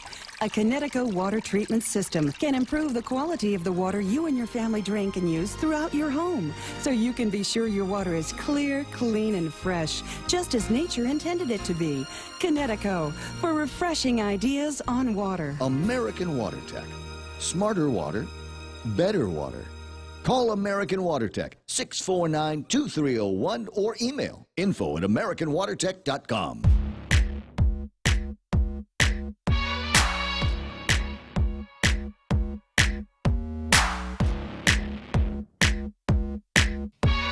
General Accountability Office has a report on, what is this, Kevin, that you sent me? What's this paperwork? A GAO report on veterans' health care in the Pacific. 67 pages long. If you start reading now, we might finish by the end of the show. I'll take the front page. You get 2 through 67. How's that? What do you say? I'll take the title page. That's all right. See, this is just scroll to the end. It's the fun part of the job. Actually, GAO usually has a very, very effective and complete executive summary. And if you want tables and details, you can dig into some of that. What do you suppose the answer on this is going to be? Opportunities exist for improving veterans' access to health care services in the Pacific Islands. Right there, right off the title. I'm sorry, you don't need to be a rocket scientist. This is the nice way the GAO is saying the opportunities that exist for improving veterans' access to health care currently suck. And so there are better opportunities out there now. We're currently doing a bad job. There are opportunities for us to do a better job. So I guess that about sums it up. Well-written Veterans Health Administrator, well-written GAO. I'd actually like reading some of these things, and will no doubt pour into this at an opportune time to read up about it and make sure. I'd love to make sure has a copy of this is guys like Barry Mead. And he has been an observer for many years, and I think about another 20 people that try to utilize their veterans' health care here on Guam. And some say it's gotten better, some say it's not all that much better. And it could stand some improvement. Remember that they're not always talking about us though here on Guam. Right. You think you got it tough here. Imagine being a veteran seeking care in any of the other outer islands where they have been called into service, or even Saipan. There was a documentary we watched at a friend's house that spoke about that, and it wasn't the sole topic of the documentary. And I wanted to somewhere out in the Marshalls or somewhere where they've guys will go and serve the United States as part of an opportunity for service, and then they go back home, and sometimes it's rather ruddy trying to get health care for themselves, and they find themselves at the opposite end of that. So I think it's going to be an interesting read, no matter how you look at it. A couple of other interesting reads. KUAM News, Chris Barnett doing stories these days, very interesting stories. The kid's got a calculator and he knows how to add, and has been going after some of the items that are showing up in the candidate expense reports that are supposed to be turned in. And among some of the things he caught was some mistakes that have been made by the team of Governor Ray Tenorio and former Senator Tony Ada. They have now, as a result, I think, of the story, returned an over-the-limit donation from RKM Property Group just a day after the KUAM News reported the campaign finance violation. According to an amended organizational report delivered to the GEC on the 12th, the BOTA team made a deduction of $500 donation from RKM Property Group due to their company donation, which was over the statutory limit. And so that forms the basis of other questions that we're going to be asking. So they caught it, they took it out, said, sorry about that, Gomenasai, wrote the Gomenasai letter to everybody, and maybe are off the hook. But the question is, what about everybody else? There are some other questions in there about other candidates, including Doris Brooks at the Public Auditor's Office, and some of what they have put in their reports. And they were supposed to, a meeting on that last night over at the Guam Election Commission. We spoke with Maria Pangilinan briefly about it yesterday, and she said, well, I'll tell you what the outcome is after we've got some kind of an outcome, and you're going to have to wait until tomorrow. Well, it's tomorrow, but they went into an executive session, and what happens behind the closed doors of the executive session is the same as we say, what happens in Makati stays in Makati. What happens in Manila stays in Manila. What happens in Vegas stays. What happens behind those closed doors will stay behind those closed doors. So it's possible that when we get a chance to talk with Maria a little bit later on this morning, the answer might be, I can't tell you, sir, that's confidential at this point. And at some point, though, we'll have to figure it out. We'll have to get everything unsealed and find out what it was that they were talking about, and if they intend to do anything other than harsh reprimand, you have to return the money, or, you know what, maybe it's going to be so egregious and we have to make a point that we'll take this to the Attorney General's office and see if we can drum up some charges. That will be interesting to watch as well. 7:30 in the morning, almost 7:31, time for headlines from the Guam Daily Post. Here's Kevin Kerrigan.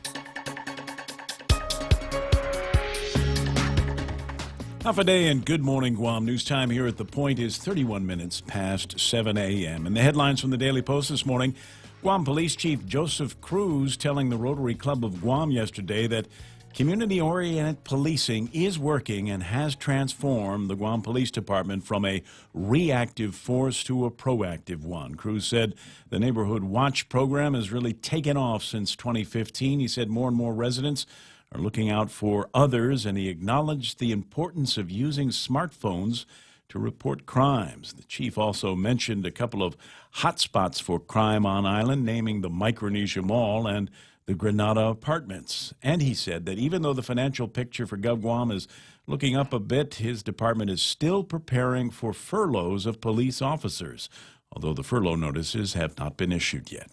Governor Eddie Calvo and Joint Region Commander Rear Admiral Shoshana Chatfield signing the charter for the Civil Military Coordination Council yesterday at Adelup. The charter outlines the membership and responsibilities for the council, which has been created to allow for an open and transparent dialogue about the pace and sequence of projects related to the military buildup. The goal is to ensure that these projects are mutually beneficial for both the civilian and military communities. Governor Calvo calling the charter a milestone in the history of the buildup that cements the One Guam approach. A boutique hotel with green design features will rise in Tumon after the Hybrid Guam Land Use Commission gave its approval for the planned development yesterday. Blue Ocean Investment, represented by TRMA Architects, got approval for a height and density zone variance and a tentative development plan for the hotel. During the meeting yesterday, the architect's managing principal, Michael Blas Macchio, said the boutique hotel will be built using the principles of smart growth, sustainable design, and multiple use planning. The proposal is for a multi-use structure with 4 floors of commercial space, more than 20 floors of hotel rooms. At 290 feet in height, the hotel's height could be comparable to that of existing hotels already on island.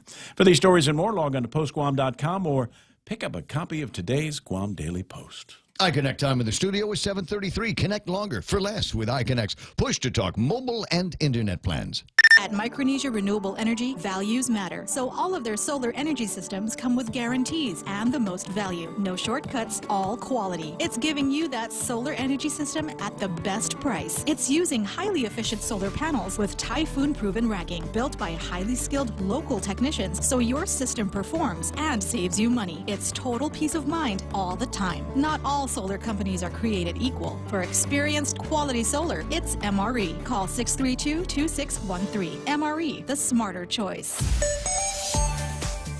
Is it more traffic? Yeah, unfortunately, it's starting to build up again, and it's that time of day, so you are going to see slowing down, up and down Marine Corps Drive, specifically in between the Payless markets and the intersection of Route 1 and Route 3. As I said, it's snagging in both directions, so watch out for a lot of additional cars there. Route 3 onto Marine Corps Drive, that turn lane has got everybody backed up around there for a light or two, and getting onto that lane in order to turn into Route 3 is also going to be a little bit of a bear. As I said, over by the St. Anthony School and Tamuning Elementary, might see a little bit of congestion through there. Marine Corps Drive northbound. What is going on there?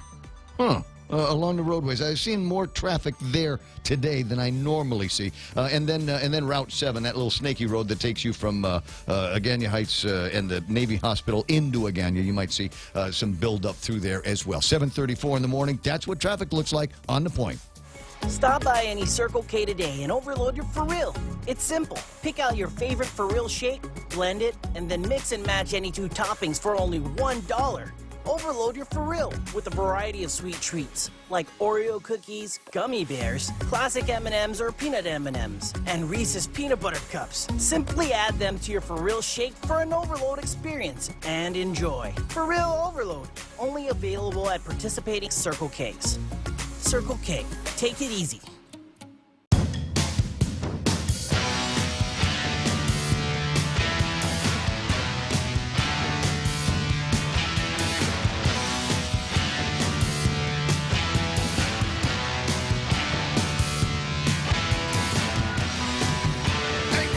No. See, now this feels like Friday morning stuff. This feels like Friday morning into Smoking Wheels weekend, right? Ramp it up just a little bit more. It's got that sound in my head, right? It's the race just started, right? Oh, yeah. And I got my feet pounding, and all I can think of is I got to make it around Tamuning. I got to make it all the way around Tamuning. A GPO back to GPO.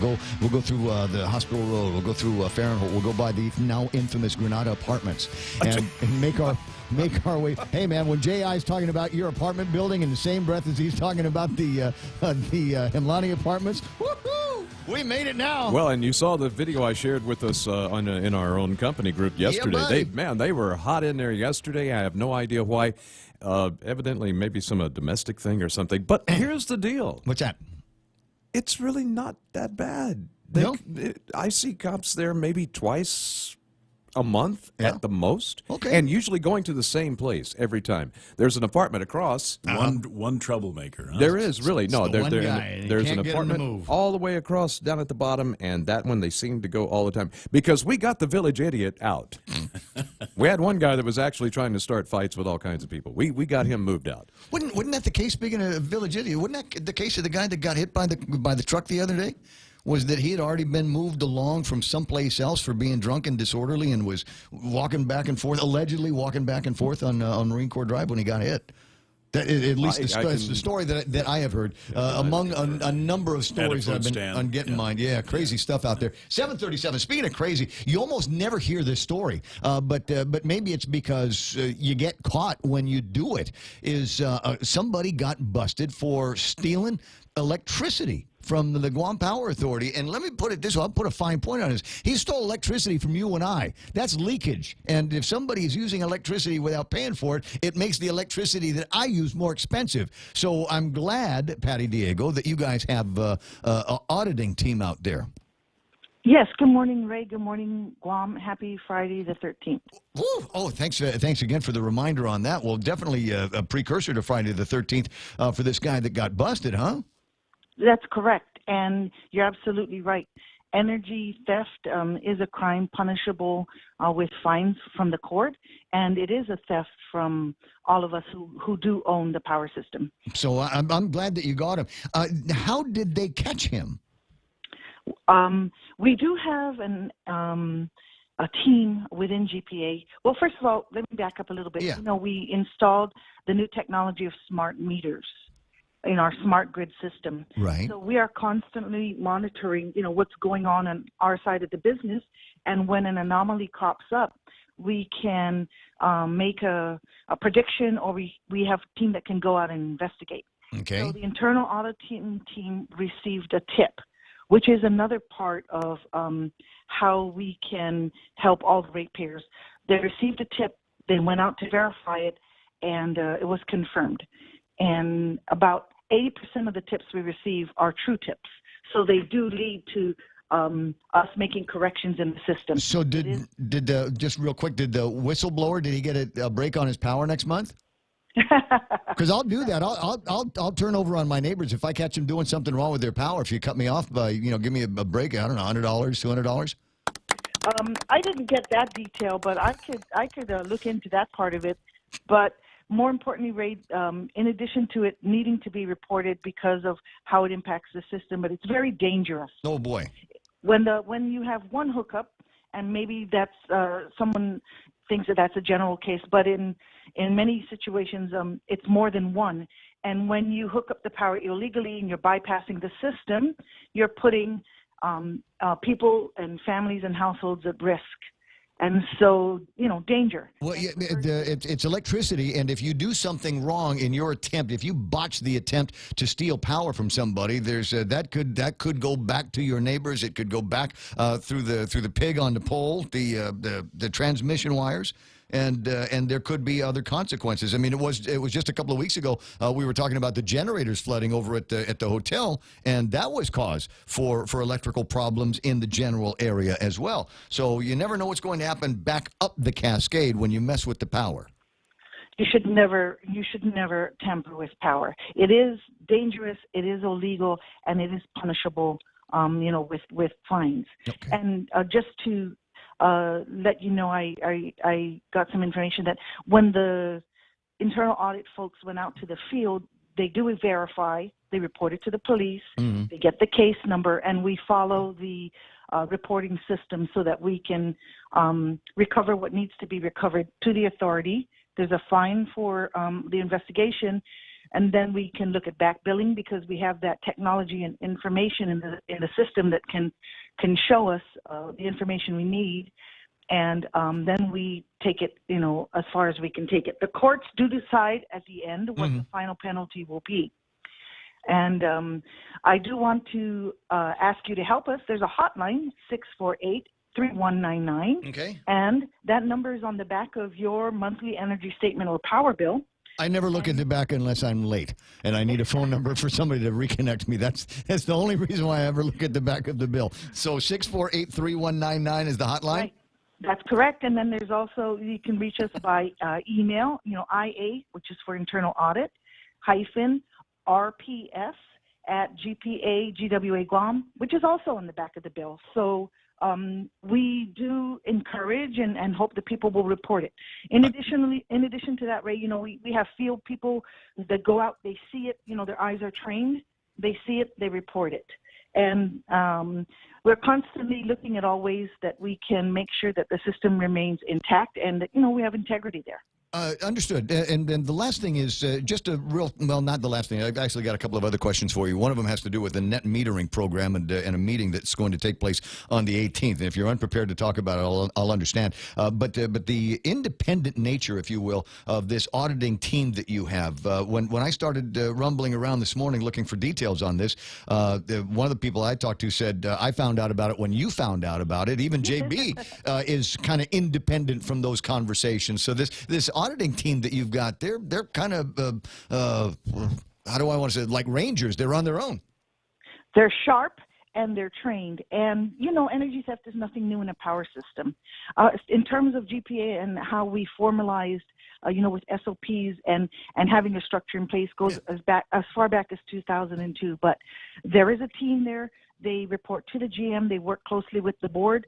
But correct, they're doing their business every day, all the time, and when they need to take the action to make these reports, because they are looking for, it's an audit, so they're looking for things that are not normal. They're very quick to give the information and take the action. As a ratepayer, I'm delighted they're out there doing that. Patty, I appreciate your time, and maybe in the next day or two we'll talk about the net metering program meeting that you guys have got coming up. My understanding is that just about to the end on rules and regulations to roll out the rest of that program. You can't. Well, the reason why I've got I've got Frank Huggan Jr. on, and he's a tough get these days. So let me get to him, and then maybe we'll catch up with you later today. Okay, or even early next week. That'll be fine. Oh no, see, because now I said it on the radio. K57 will try to get you now. Okay. Well, just give me a buzz then. Okay, I'll see you pretty soon. Thank you so much. What? I know what's going on. I know what time it is. It's 7:43. My pal Frank Huggan Jr. Good morning, Senator. How you doing? Good morning. Good morning. What? Now, are you at the department? Your last comment with Patty. Sorry, I was born with the Cassie gene, so there's nothing I can do about it. I'm going to be a smart aleck. Anyway, so are you at the Department of Revenue and Taxation right now? Excellent guess. Well, you sent me a picture. I am going to pay a visit to the cashier and remit my obligation to the government of Guam. Wow. You're paying and you're doing it now? Most people wait until the very last minute, on the 17th at 11:59:59 to make that payment. Actually, in this particular case, this is considered almost the last minute. For you, I suppose. Hey, just a couple of things, obviously, that I wanted to talk to you about. But before I get to the one on the repealing of the liquid fuels tax, and if you are successful with that, I'm going to start calling you governor. No. I need to make sure that I can convince the rest of my colleagues in regards to being able to support that particular initiative. He's the most humble guy I know, obviously, but to discussing it. We'll get around to that in a second. But yesterday, when we were trying to find you, you said I got to go to court now and get the update on the port case. So I thought, I wasn't able to go. Can you give me a little bit of background and what you learned yesterday? Actually, it was a status hearing to schedule the date for the presentation of arguments, and it's scheduled for June 14th at 2 p.m. Okay. All right. And that's... It was just a matter of maybe a couple of minutes, and then it goes concluded. Okay. And so that's the one where they're going to determine for once and for all, I suppose, whether or not the port is going to have to give YTK $14 million. 14 plus, that's correct. Right? Yeah. And it doesn't look good because I think everybody that's had a pass on that case has ruled in favor of YTK. Yes, and I'm just hopeful that in this particular case, first of all, just to remind your visitors the reason why I have particular interest in this is not only because of the ruling and the impact it's going to have on the port, but as the oversight chair for the Port Authority of Guam. And the port is about ready to venture on going out to the bond market to acquire up to $72 million for infrastructure improvements. Yes. So certainly following this case is going to be very, very interesting in terms of how the port is able to proceed and acquire those resources. Huh. Well, does that mean that if they lose this, they're going to go out for $72 million plus 14? And see if we can, because I don't want to deal with that as an ongoing deficit. I mean, that might have to be something they put down in a debt column, so that we'll just pay the interest over time. As much as I hate it. Well, in the proposal that authorized the Port Authority to go out into the bond market, there was a provision that was incorporated in there that should any judgment be rendered against the court, that it would have to revert back to the legislature for action. Mm-hmm. So in light of that, certainly very hopeful that the Port Authority will continue to progress with their discussions on the bond, floating the bond and acquiring the additional funds. And I believe that Senator Joanne Brown would be in a much better position to be able to highlight where in the process that particular activity is. Yeah. Well, it might be worth a phone call a little bit later on, and if we get motivated enough for it. Of course, we're talking about something that we won't know the answer on until after they hear the arguments and all of the points that the legal guys are going to make. But in my mind, as I said, in my mind, it doesn't look good from jump that the Supreme Court would look other than what the other judges have seen. Understood. And in this particular case, because there's a different facet to this, the legislature did submit a resolution highlighting its position as it applies to existing laws. So I'm hopeful that as a result of the incorporation of that particular legislative resolution and the statement coming from the policy-making body of the government of Guam, that the results will be somewhat different. You'll need to remind me. I'm sure that you are aware. Did not one of your colleagues over at the legislature introduce a measure that would prevent the port from being able to add that judgment against the bond? Yes, that was the provision that I was alluding to a little earlier. Yeah. That if there's any judgment that is rendered, that that particular judgment has to come back to the legislature. Okay. For consideration. Okay, so if it comes to bullets, they're not going to be able to add it unless they get further permission from the legislature to incorporate that into their bond action. And actually, there's a direct restriction on the use of any bond proceeds to pay for any litigation. Okay, so what is the thinking behind that? Because as I said, if we've got to pay $14 million and that's got to come out of right now operations, I think that will make it a little jarring for the users of the port. And at the end of the day, as Joanne Brown would say, we are all users of the port. Anything goes through there. If there's going to be another tariff, there's going to be another fee. If they've got to pay $14 million out, that's got to come from somewhere, and it's going to come from the end users of the port. So I'd rather that came out in very, very small increments, like principal and interest over 30 years, if you know what I mean. No, I understand, Ray, and I'd rather withhold any comments with regards to that until a judgment is actually rendered on this appeal. Okay. All right. Now, we'll work on that and chew on that while the judges and the lawyers chew on that over the next couple of months. More pressing is I'm not thrilled about paying $4.23 for a gallon of gasoline. It's going to go up on its own. It didn't need the government of Guam to reach in and grab some more money. Yes, you're absolutely right. And I did introduce legislation a couple of days back, Bill number 270-34, which would restore the 11 cents tax rate to prior January 1st rates, because this new rate took place on January 1st of 2018. And Ray, it really comes down to a number of our constituents reaching out to my office and explaining that they're really penny pinching. I mean, it's getting more expensive here in Guam, and unfortunately, it's affecting their daily lives. If you really think about gas and the purchase of gas, it is a direct item that our people use to be able to go to and from work, to go to their medical appointments, to take their children to school. And this is something that certainly the government of Guam should not have to impose any additional taxes and restrict that. I'll take it a step further, and we don't have a choice in this. We have to get on the road to take the kids to school, to go to work, and to go and enjoy the movies, or go shopping, or go eat at restaurants, and do all of the things that roadways allow us to do in order to maintain an economy around here.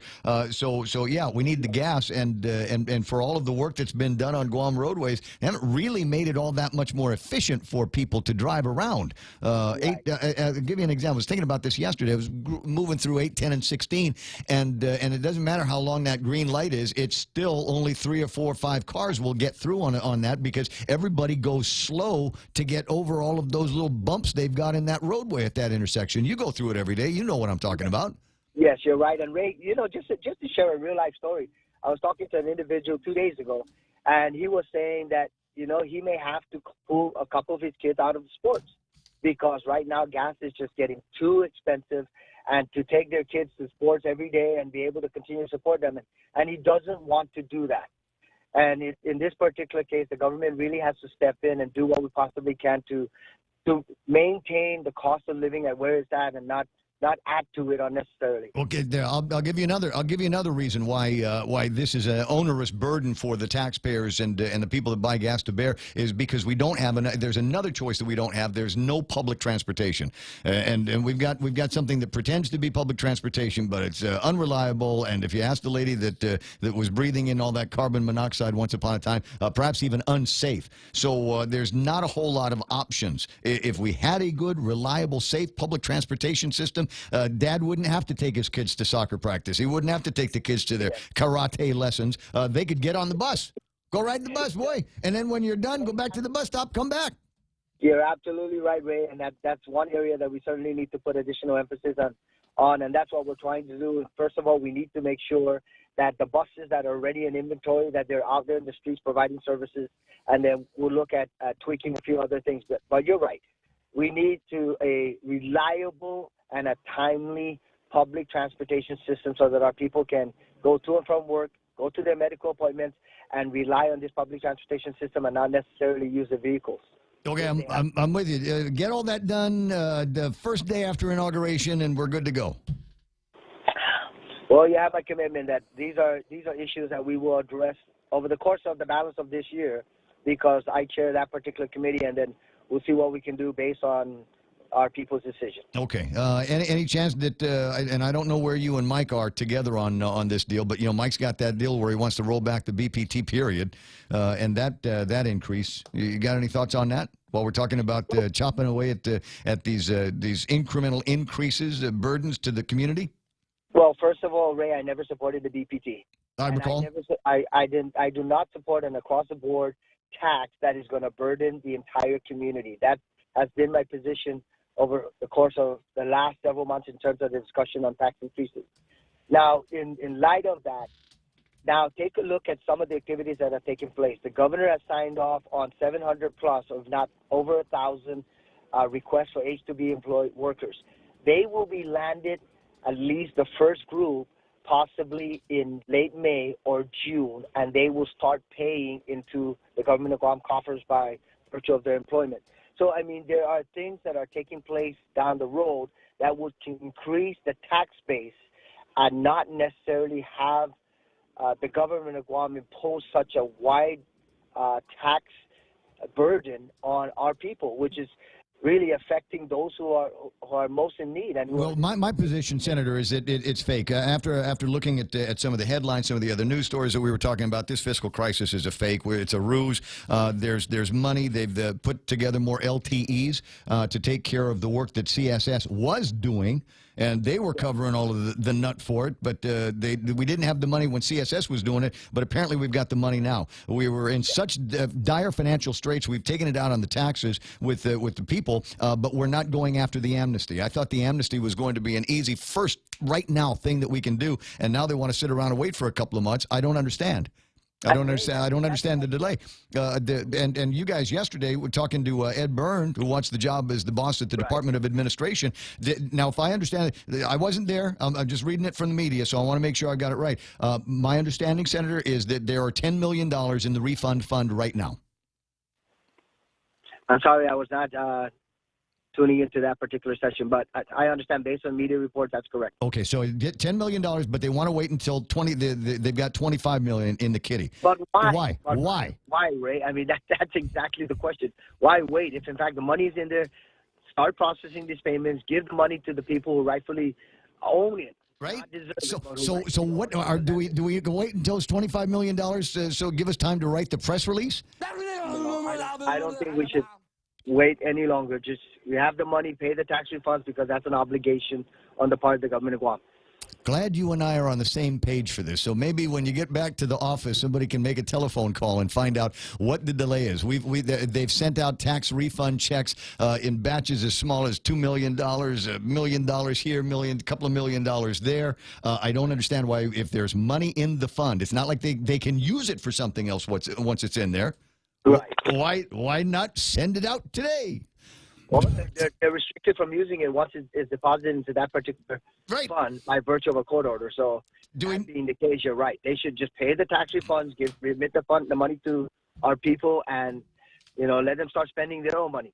Gotcha. Well, if you can find out what the real deal is on that, I'd appreciate it.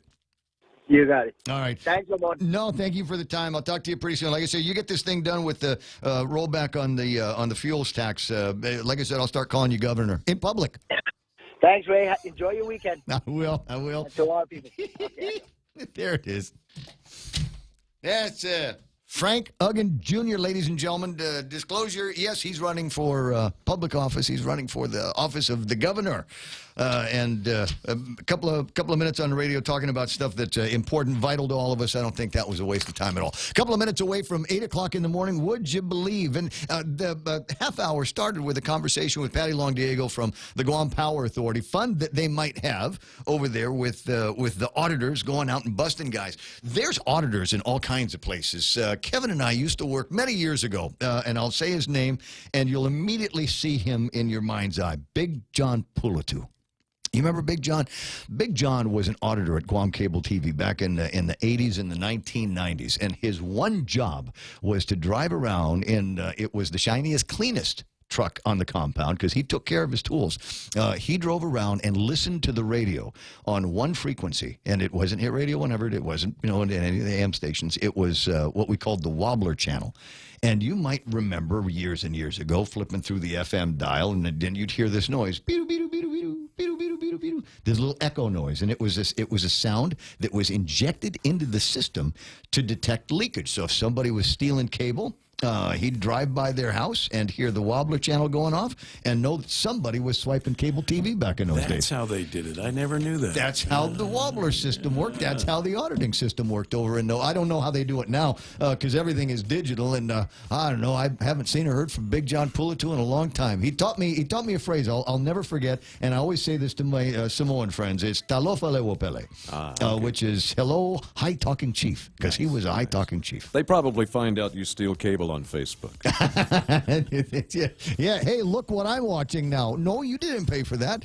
Closing in on 8 o'clock, as I said, we've got Fox News Live coming up here in just a second. On the other side of that, we'll play around with some headlines, big stories from the Guam Daily Post and Kevin Kerrigan. That's all ahead right here. Oh, I got to say KUSG. I got you.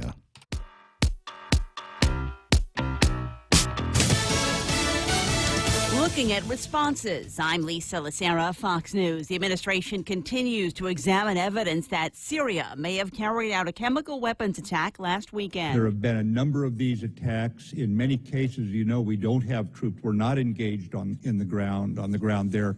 So I cannot tell you that we had evidence, even though we certainly had a lot of media and social media indicators that either chlorine or sarin were used. Defense Secretary James Mattis before the House Armed Services Committee. Mattis, along with Joint Chiefs Chair James Dunford, met with President Trump this afternoon. President's Trump pick for Secretary of State Mike Pompeo facing confirmation hearings on Capitol Hill this morning, telling the Senate Foreign Relations Committee he would continue with the administration's plan to push back against Russia and fix the Iran nuclear deal.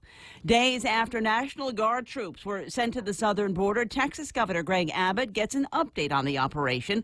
Fox's Colonel Scott has more live. Lisa, Governor Abbott went to the to the Texas border town of Willasco to get the update. Texas is complying with the president's request to boost immigration patrols along the southern border.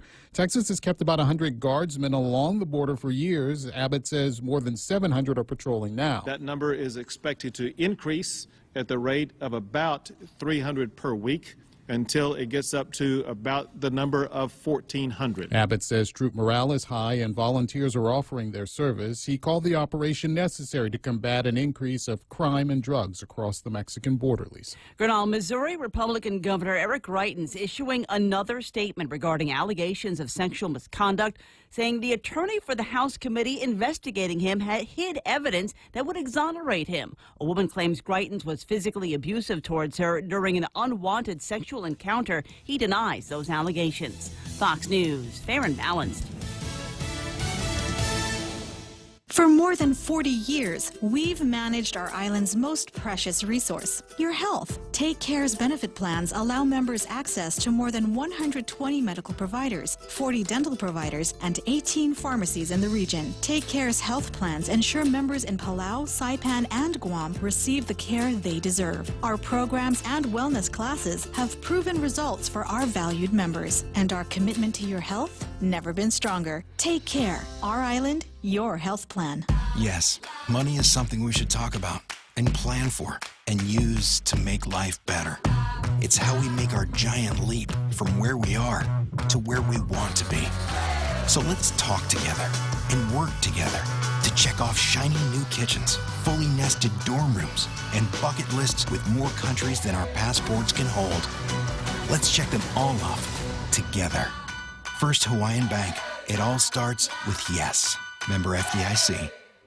The teenager who admits to being the Marjorie Stoneman Douglas High School gunman says he would prefer to donate his expected inheritance to survivors and victims' families. Suspected Florida school shooter Nicholas Cruz has claimed he's indigent, that he has no money to aid his defense, and therefore should be allowed to continue with a public defender.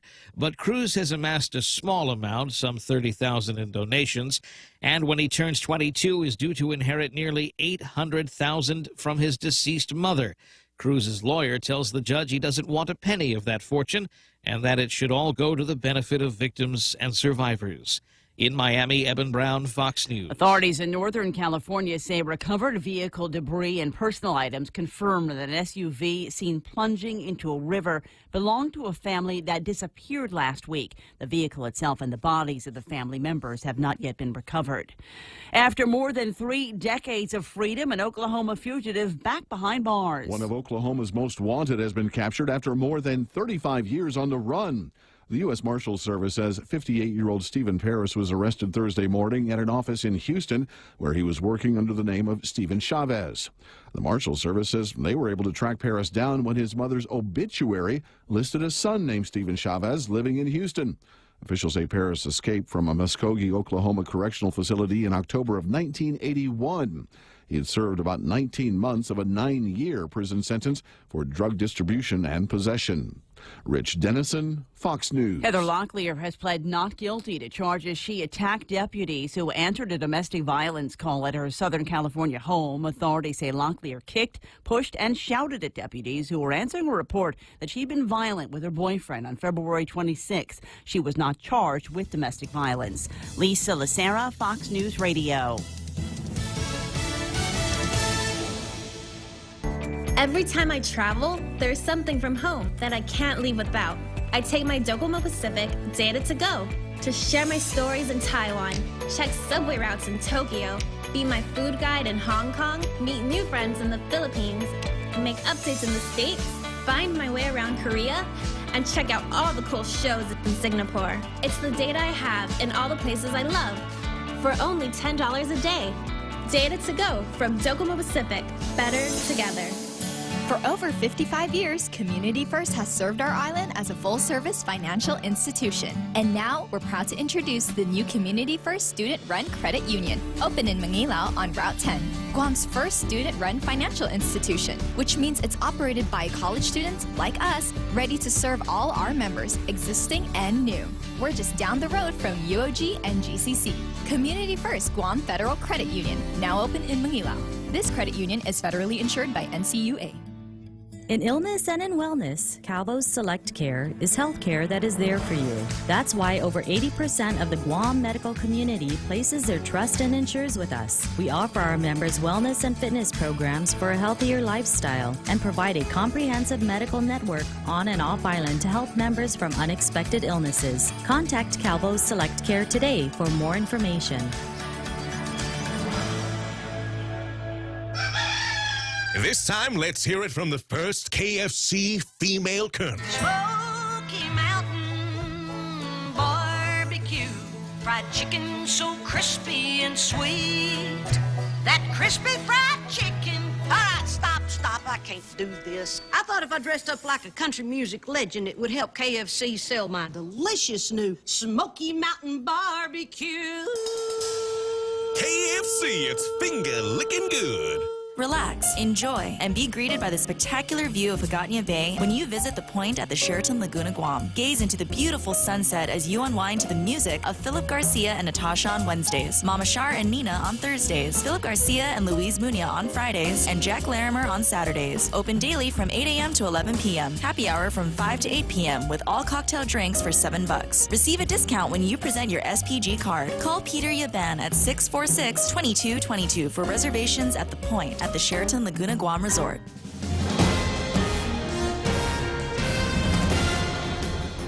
Half a day and good morning, Guam. News time here at The Point is 8 minutes past 8 a.m. this Friday morning. I'm Kevin Kerrigan. Here's a look now at some of the top stories from the Guam Daily Post.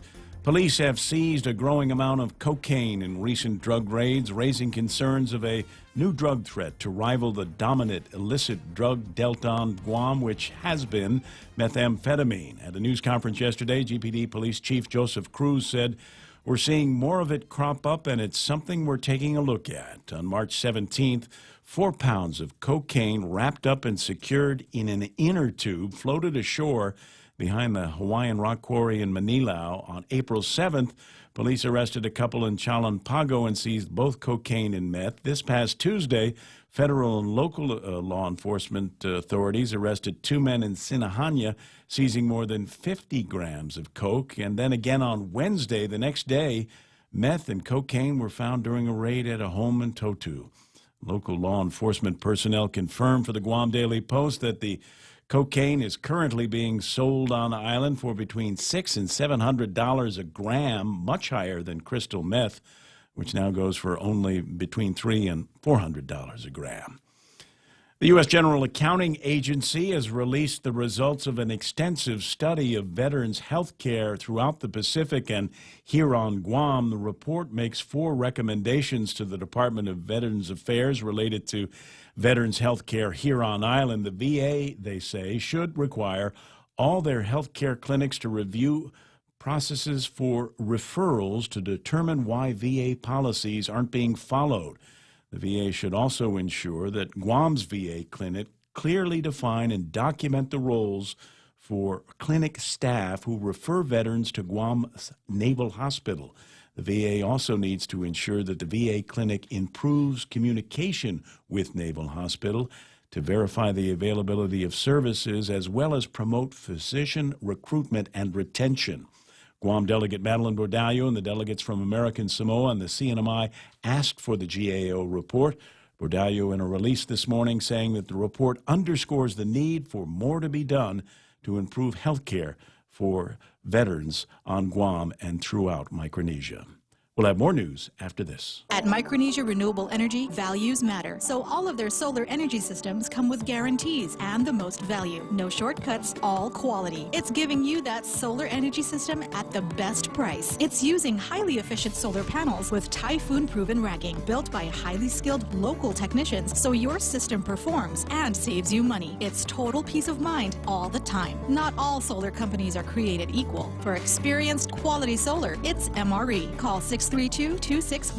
MRE, the smarter choice. Security Title is honored to join in sponsoring Ray Gibson on The Point. Half a day. My name is Jesse Cruz from the village of Maina, and this is where I start my day, listening to the voices of our community and sharing thoughts about issues that affect all of us. It all boils down to our people and our land. Protehi Itanomo. Protect your land. When it comes to your family land, remember to call the professionals at Security Title, just like you call Ray Gibson in the morning. 11 minutes past 8 a.m. here at The Point. 2 local drug cases are now public after being kept confidential for nearly 4 years because the defendant was also an informant.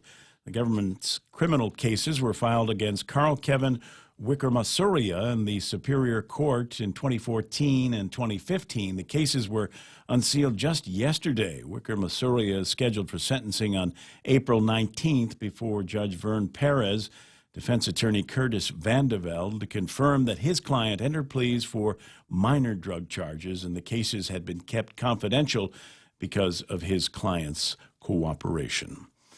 The Guam Election Commission held a regular board meeting yesterday to talk about various election-related issues, but they closed the doors to discuss one undisclosed issue out of the media spotlight. GEC Executive Director Maria Pangilinan said she couldn't release specifics on that issue, at least not now.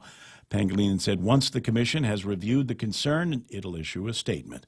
She added the Election Commission is acting on the advice of their legal counsel. There have been some recent reports of potential campaign law violations by some candidates. Just last month, Public Auditor Doris Flores Brooks received a letter from the commission regarding a campaign contribution issue. At the time, Brooks said the letter was very broad and she was seeking clarification from the Election Commission. For these stories and more, log on to postguam.com or pick up a copy of today's Guam Daily Post. Ray's got the weather. Look, it's partly cloudy today with isolated showers. And then it'll be partly cloudy and isolated showers tomorrow, but that's going to change. Easterly winds up to 20 miles an hour. Going to be bringing with it some cloudy skies and scattered showers and maybe even some isolated thunderstorms on Saturday night through Sunday night. Could be a wet smoking wheels. Could be a muddy one. But that's where you go, don't you? Yeah, that's one of the reasons why you get in there, is just to see just how much Guam red dirt we can kick up in this thing, right?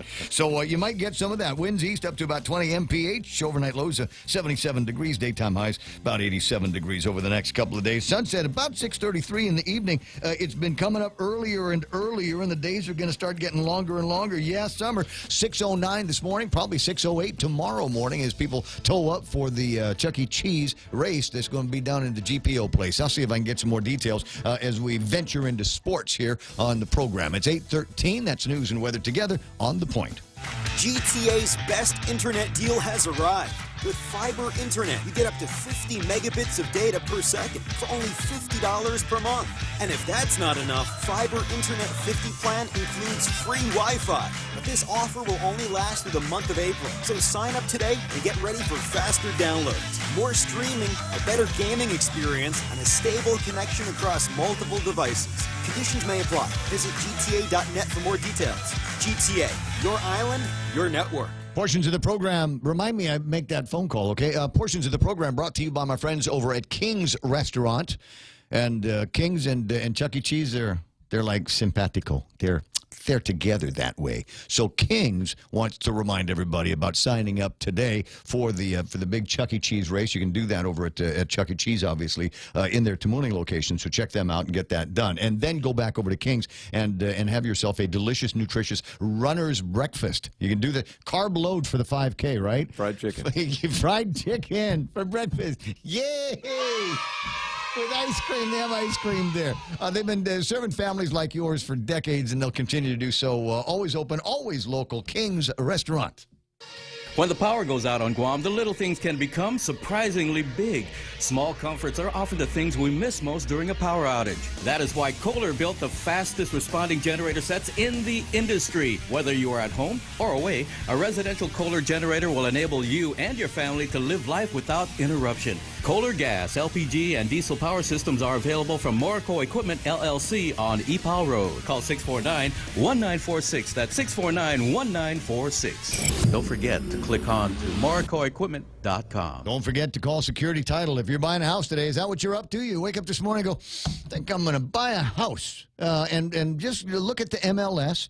And, in fact, if you're already on the Facebook stream, click on Deanna Palmer's name, and she'll tell you everything that you need to know about getting something affordable, good-looking, and maybe the pit bull-free in your neck of the woods. So call on her, and then she will say, let's go, and we'll check out the title on this by calling Security Title. It's always the next step, right? Get the place lined up, and then call Security Title, and they'll walk you through the rest of it.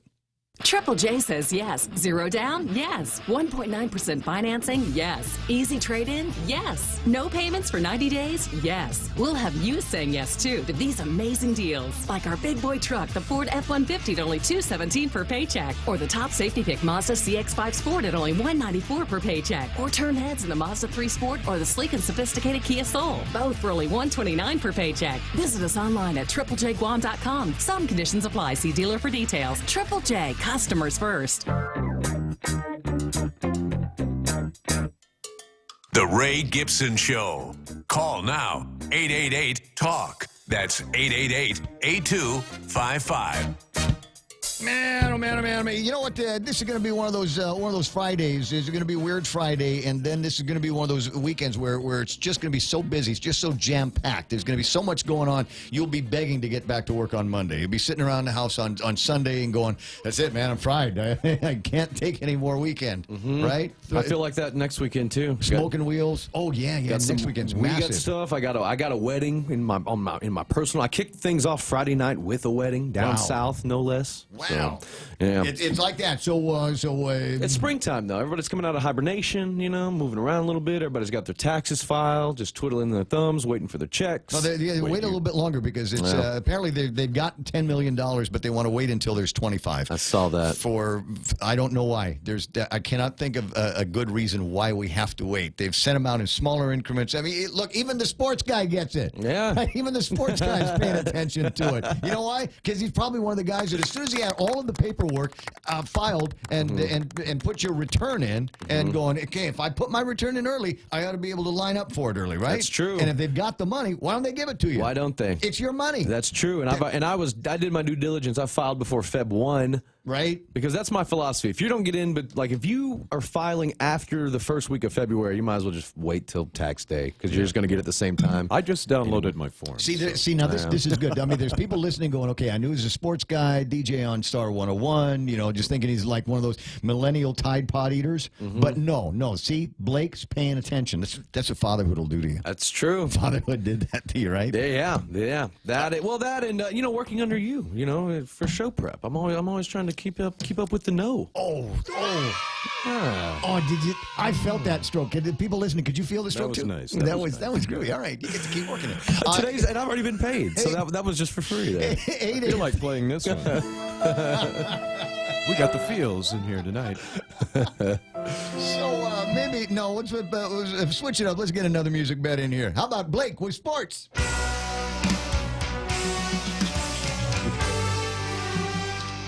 Laugh like Bert and Ernie because it's fun here. All right, Friday morning. Ton of stuff taking place over the last few days. Big weekend, like I said, and I'm wearing my Triple J sports hat. It's and a Triple J racing team shirt. Right? I'm wearing this because I'm really sucking up to Chris right now. Hey, Chris. I'm really sucking up to Chris Lawn right now. Yeah, because this we need to sponsor this segment, right? Yes. That's what I'm thinking. Yeah. So should have given me another medium for my brother Blaker over here. That would have been cool. But I got the hat. It looks nice, right? And it matches. You look like a pit crew. Or hi. My name is Billy Ray, and I'm in charge of hubcaps for the APL Smoking Wheels. Have you ever been in NASCAR, like a NASCAR event or anything? You know what? Near my dad's place in North Carolina. What I'm talking about. In North Carolina, they have the NASCAR Museum in downtown Charlotte, right? So it's right. I pass by it all the time, but I've never. I went inside once, but just to use the bathroom. Right. Because I don't know anything about NASCAR. Were there sponsorships everywhere? The urinals are all tagged up with right? Tide. But NASCAR in the Carolinas is like football in Texas. Yeah, I'm with you. I mean, it's a religion. They put the museum there. That was my first clue. And I don't know how far away they've got the race. We've never had a chance to go there. But maybe in the next trip out to Matthews, maybe that's one of the things that I'll do. But I got the hat, and you're right. This is a very nice hat, and it's got a sticker on the bill of the cap. FlexFit Delta. Right. So here's the question: can I take this off? If I can take off the sticker, it won't bruise, because you take off the sticker on like one of those what's the hat the kids are wearing from around here? Like the crowns. Yeah, like the crowns hats. So if you take the label off the crowns hat, the kids will cry. They will now, and I think too because the Crowns label and like even like sometimes like if you get a Stussy hat, not just Crowns, but you get a Stussy hat or whatever. Sometimes Major League Baseball hat, they'll put on specific stickers. Like if you get a Major League Baseball hat, you'll get a little baseball hologram sticker. See, they're fighting about it on Facebook. Brad says, "Please take off the sticker," and Den's going, "No, don't remove it." The reason hear me out. The reason I'm going to say, and I'm going to get the official ruling, being the residential millennial here. Is because I feel like we started the trend of leaving the hats on, or leaving the stickers on. That one is because that does not. Now, if the sticker said TJR as well, you know, advertising what the hat is, then yeah, you leave it on. But that is just advertising the technology of the hat. Right. So that's like saying that's like if your hat said fitted. Like if the sticker said fitted. Okay. So it's okay to take that off. That one's driving okay. around with a car with a sticker that says Aircon on Okay, the car. so here's the other thing. You guys from the South here. So the other thing is one of the other things I like to do when I get a new hat is I like to bend up the bill a little bit, right? I don't like it to be flat and out. I like it to be, you know, kind of curve and keep the sun off this side of my head. Like that. Yeah. So, you know, so be like Cooper. You don't want to shield the eyes. Cooper Cooter. Well, I don't know. What's your dog? What's your neighbor's dog's name that you can't see his eyes? Cooper? Cooper. Yeah, so be like Cooper's Cooper. eyes. She shield the eyes from the sun. 8:22. We better get into some sports here. You doing anything? No. Yeah, I am. I am. Let's see here. Notre Dame, by the way, IIAG high school girls, the Lady Royals, stay perfect as they get a road victory 3-2. They take care of the Southern High Dolphins in a battle down south as that rolls on. And it will roll on this evening as JFK looking to improve on their undefeated streak and Academy looking for a win, desperately needing one. So JFK taking on Academy at GFA this evening, and high school boys volleyball also rolling on. Now, I wanted to bring this to you because I know sometimes when me and Mike Knight in there get rolling on baseball talk. You notice I tune out. Right. I mean, just now as he said it. So I know. I'm looking at my Facebook feed now. I was about to turn your mic off. So it turns out you're not the only one by far who thinks that baseball is a boring sport. Almost the whole city of Chicago. Now, we are talking about a Major League Baseball game. How could that be? Chicago, the Cubs? They Come on. just won a championship. And 2 hang years on to ago. that. Okay, because it's not that team. Not that Chicago team. So the White Sox had to cancel their home opener because of some snow. And then when they finally got to play, now Chicago said the attendance was 10,377 people. The actual attendance, Ray, according to the Tampa Bay Times, because that's who they were playing, the Rays, 974 people showed up. Was it Okay, so snowing? who's got I mean, this is the Trump inauguration all over again, right? It was either the largest crowd the city has ever seen or it was the smallest crowd the city has ever seen. So who's got the fake news here? Well, I'm looking at pictures, and it does not look like there's not 10,000 here. I'll let you be the judge, but do you see 10,000 people in that picture? I see 12. Or 974, a little bit closer to 974 people. Like, you could just pay $5 at the gate and just walk right up to the front row, But it seems like. Is the problem baseball itself? I mean, because we're watching the numbers on attendance tumble in the football games. You remember last season? It seemed like every game had fewer and fewer people, unless it was a massive game. But yeah, and generally less people were watching it. Is there a problem with the sport, or is it a problem with something else? So you know, I give you an example, and you know, we'll use this example from time to time because it's not like we've got a stadium or we've got teams that we follow, but we like to go to the movies. Right. So there might be X number of really good, not to be missed movies every year, and those are the ones that you go to, and you might look at the schedule, and you might look at a movie and go, gee, I'd like to see this, but in order to get you off the couch into the car to the theater and spending the money at the gate and spending the money at the concession stand, it's got to be a really good movie. So I think it's the same thing. I think, you know, it's just such an inconvenience now and such a burden cost-wise for families to take their kids out to go watch a ball game that, you know what, I can watch it on television, or that's not a big enough game for me. It's not, and that I think in this particular instance that plays into it. The Sox are 3-7, the Rays are 3-8, so you got two terrible teams on the bottom rung of the league. And on top of that, like this is where it's going to get a little interesting between sports. Between, you know, football, there's 16 of them. That's it. You know. Baseball, there's 182 of these things, you know? So, I mean, like, baseball has always seen, you know, baseball is more known for blackout games, you know? What are ticket prices? What are ticket prices? Well, sometimes, I mean, single digits. I mean, you can get up nosebleed. Oh, You know, really? yeah, for like the White Sox, you can probably get up nosebleed maybe $8, $10. Yeah. I mean, Well, that's affordable. yeah. Yeah, but again, you're way up there. And you still got the prices But at the if there's concession nobody stands. sitting down there, you could always walk down and take a seat in the front row. Usually, right? That's the way it works. Yeah. Thanks for coming, and you bought the cheap seats, but no reason why you can't sit down here after the first inning. They actually after the game you started. got 82 home dates per season, and quite frankly, not much expected from the White Sox this year. No. Anyway, again, so As I said, yeah. it's the teams that are playing and where they are. 162 games according to Chris Biacchino. And this is 100. Yeah, that's right. And I was off. I get my MBA in baseball, but this was also an afternoon game during the week. You know, Yeah. so And it was you know, cold. because that's baseball is one of the only See, few look at sports everybody that making don't play that. excuses. Just say it. It was a suck game on a suck day, and with two suck teams. And why anybody would bother going out there unless they were hiding from the law that day and trying to get some time away from the family? And that's why I went. There you go. And this ought to make you feel good on a Friday. Sean Gumatauta says, "Good job, Blake, on the soccer news." Oh, hey, There we thanks. go. Hey, Got the thumbs up. Trying to Don't- keep you informed. Don't have to go to jail now. Chris Bacchino writes, we went to Wrigley Field last year and got really nice seats for $20. Angel Stadium has very affordable games over at the place. So maybe it isn't the cost of attendance on these games. Well, my record for going to in one summer is I went to 11 Texas Ranger games in one summer, summer Oh, 2011. And the reason I did that is because a buddy of mine had like some kind of promotion thing through his work, and so he was like selling like these like booklets of tickets. And it was, I mean, like for like $30, it was like $10 a book. So like for like $30, I got a booklet of half off tickets. So I mean, I was paying. I mean, for and that's why I went to 11 games. And I mean, I was probably paying anywhere from like 11 to like $15 a ticket. that reminds me of '79.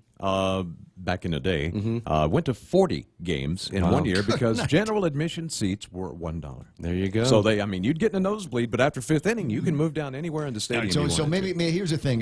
Jim Bonanno, JB, that's Island Chef Chachalons, called writing in. He says nothing wrong with baseball attendance. So maybe that's the unicorn for the week is just that one place with not a whole lot of people. Brad says people got to work and it's cold as hell.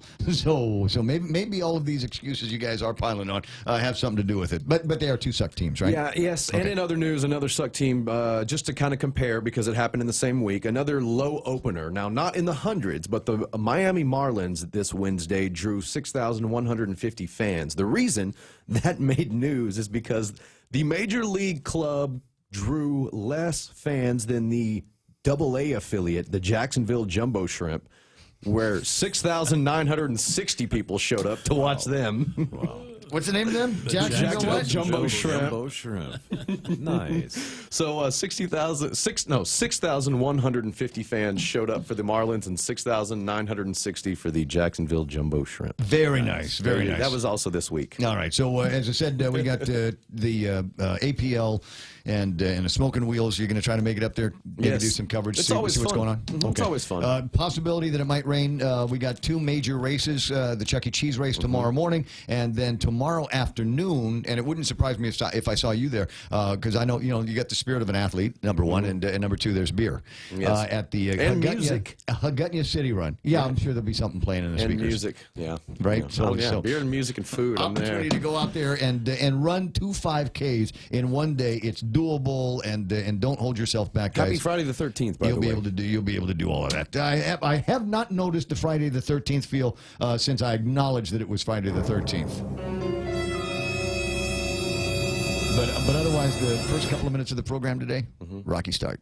Really? Yeah. Me too over there next door. I'm using a different computer to drive the video and all of the other stuff for the show. So it was a strange beginning on the show, but I think I got it now. I think I'm all lined up. 8:20. Wow, look at the time. 8:30 already. You need to go next door and do your next door thing and have a great weekend. Enjoy the time and the busy. We'll see you on Monday morning. And in a second, our last look at headlines from the Guam Daily Post and Kevin Kerrigan. Hey, it's your stomach again. Subway has all new signature wraps, and around the water cooler, the other stomachs can't stop talking about them. Chipotle Southwest Steak and Cheese, turkey, bacon, and guac, rotisserie-style chicken Caesar signature wraps. Listen, if I'm honest, as a talking stomach, I don't have a lot of life experience. But I do know one thing. These signature wraps are jam-packed with meat. So what are you waiting for? I'm growling over here. Subway. Make it what you want.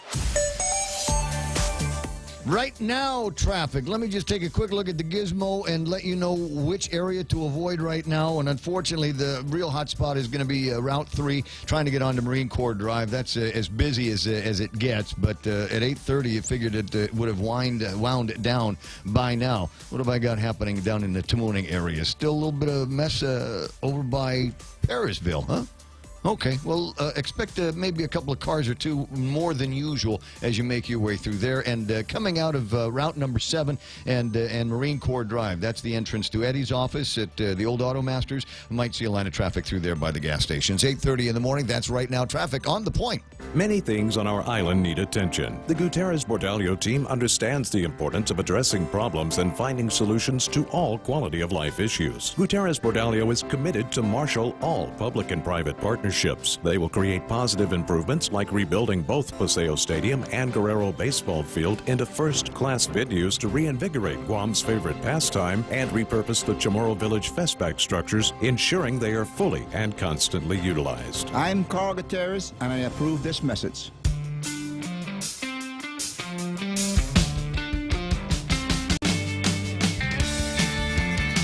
Friday morning, a great way to spend it right here, 93.3 FM. We are The Point. My name is Ray Gibson, and what a fantastic morning we've had so far. It's still lots to do, still lots to get through, and we'll talk about what I've got on the docket here for the program in just a little bit. But now with his last look at big headlines from the Guam Daily Post, here's Kevin Kerrigan. Half a day and good morning, Guam. News time at the point, 33 minutes past 8 a.m. In the headlines from the Guam Daily Post, Guam Customs, the U.S. Coast Guard, and the Port of Guam have signed a memorandum of understanding to maximize joint inspections at the seaport by allowing personnel from all three agencies to conduct container inspections at the port. All three agencies agreed on the method to identify and process container inspections. Guam Customs Director James McDonald said the MOU will serve as a force multiplier for Customs when conducting inspections. Coast Guard Captain Chris Chase said the joint enforcement effort will maximize federal and local law enforcement at the port and ensure the safety and security of cargo coming into Guam. Police Chief Joseph Cruz telling the Rotary Club of Guam yesterday that community-oriented policing is working and has transformed the Guam Police Department from a reactive to a proactive force. Cruz said the Neighborhood Watch program has really taken off since 2015. He said more and more residents are looking out for other residents, and he acknowledged the importance of using smartphones to report and record crimes. Governor Eddie Calvo and Joint Region Commander Rear Admiral Shoshana Chatfield signed the charter for the Civil Military Coordination Council yesterday at Adelup. The charter outlines the membership and responsibilities for the council, which was created to allow for an open and transparent dialogue about the pace and sequence of projects related to the military buildup. The goal to ensure that these projects are mutually beneficial for both the civilian and military communities. Governor Calvo called the charter a milestone in the history of the buildup that cements the One Guam approach. For these stories and more, log on to postguam.com or pick up a copy of today's Guam Daily Post. I got you. Before I let you run, what do you got planned for today? Where are you going to be headed? Where is journalism going to take you today, Kev? Read the Post tomorrow. No, I'm going to district court right now. I got a note from somebody yesterday, and I'll let you chase this down while you're making your way back to the car and back to your other office here. I got a note from somebody yesterday. I'd heard that there are some locus tenens nurses at Guam Memorial Hospital that are pulling in something like $70 an hour. They cost more. That's true. That's right. And so I'm wondering, nursing shortage, but that's been the case for a couple of years. I thought they'd ramp that up once upon a time for the accreditation, and then let them go after they'd achieved that result. And I couldn't tell you whether they've always been there or whether there's just a spike in the number of locus tenens or something like that. But might be interesting to find out a little bit more about that, or what the reason, if there is a spike. Good tip. Thank you, sir. Hey, no problem. You got tips, 888-8255. Just tell me, and I will tell Kevin. Send me in an email, raygibsonshow@gmail.com, and I'll share that with him as well, because I know how you are. Can't keep a secret. It's 8:35, and that's the time from iConnect. Connect longer for less with iConnect's push-to-talk mobile and internet plans. How about when we lend you money for your home, we pay for your appraisal? That's right. When we make you a loan, we'll pay for the actual cost of your standard appraisal up to $1,500. Add that to our super low rates, and you'll see why so many people are coming to Bank Pacific for their home loan. So join them by joining us, Bank Pacific, where we're open to closing your loan in a hurry. Bank Pacific, where others put branches, we place roots. Equal housing lender, credit conditions apply. What the man said, Wendy's has got the new smoky mushroom bacon cheeseburger. What's on it? All kinds of healthy stuff. All kinds of healthy stuff, right? They've got this great sauce that goes kind of over everything. We've got sautéed portobello mushrooms. Did you know that dogs can't eat mushrooms? I did not know that. I know they can't eat chocolate. I can eat mushrooms, and so put extra. You're not giving the dog. Put extra then on my burger. Now, here. you said the other day you don't eat onions on your hot dog, but you like the onion tangles on the burger. It's a Ray thing, yeah, and it freaks people out when I do that. Yeah, so I'll go, I'll go someplace and say, okay, I'd like this, but take off the onions, and then can I have onion rings? Huh? What's the matter with you? I'm Ray. What? What do you want? They've got melted Asiago cheese, and cheese comes from cows. And cows are happy, and that's good for you. Crispy applewood smoked bacon is good for everybody except a pig. And crunchy fried onion tangles top a juicy, beefy patty. This is only going to be around for a limited time, and you will hate yourself. You'll absolutely hate yourself if you don't get one of these today. In illness and in wellness, Calvo's Select Care is health care that is there for you. That's why over 80% of the Guam medical community places their trust and insures with us. We offer our members wellness and fitness programs for a healthier lifestyle and provide a comprehensive medical network on and off island to help members from unexpected illnesses. Contact Calvo's Select Care today for more information. 8:38. This morning is going way too fast, dude. What have I got here? Just a note. Most of the traffic that you are in right now is probably as bad as it's going to get. And the only thing new to tell you on the traffic report at this time is a little bit more traffic in the Salanpago Ordat area. As you go down the road through Salan Teleforo, you can't miss it because it's got the big radio antenna there, and up into Agana Heights. Looks like there might be a little bit of a slowdown. I don't know if it's an accident or if it's just more cars than usual at this point. If you're there and you see something, 888-8255, help me out and help the other motorists out. I'll be happy to pass along any issues that you see on the roadway to them. It's now 8:38 and 50 seconds, and we'll be right back.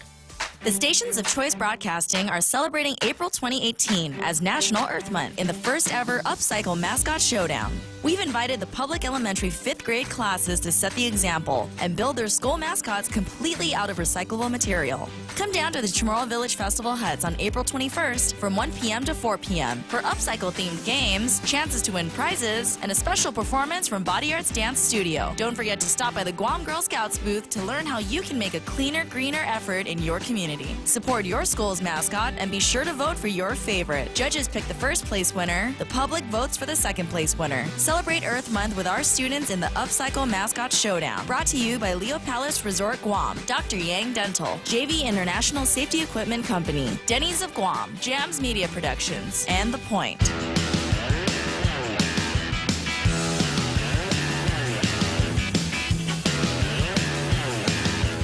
I am the luckiest man in broadcasting.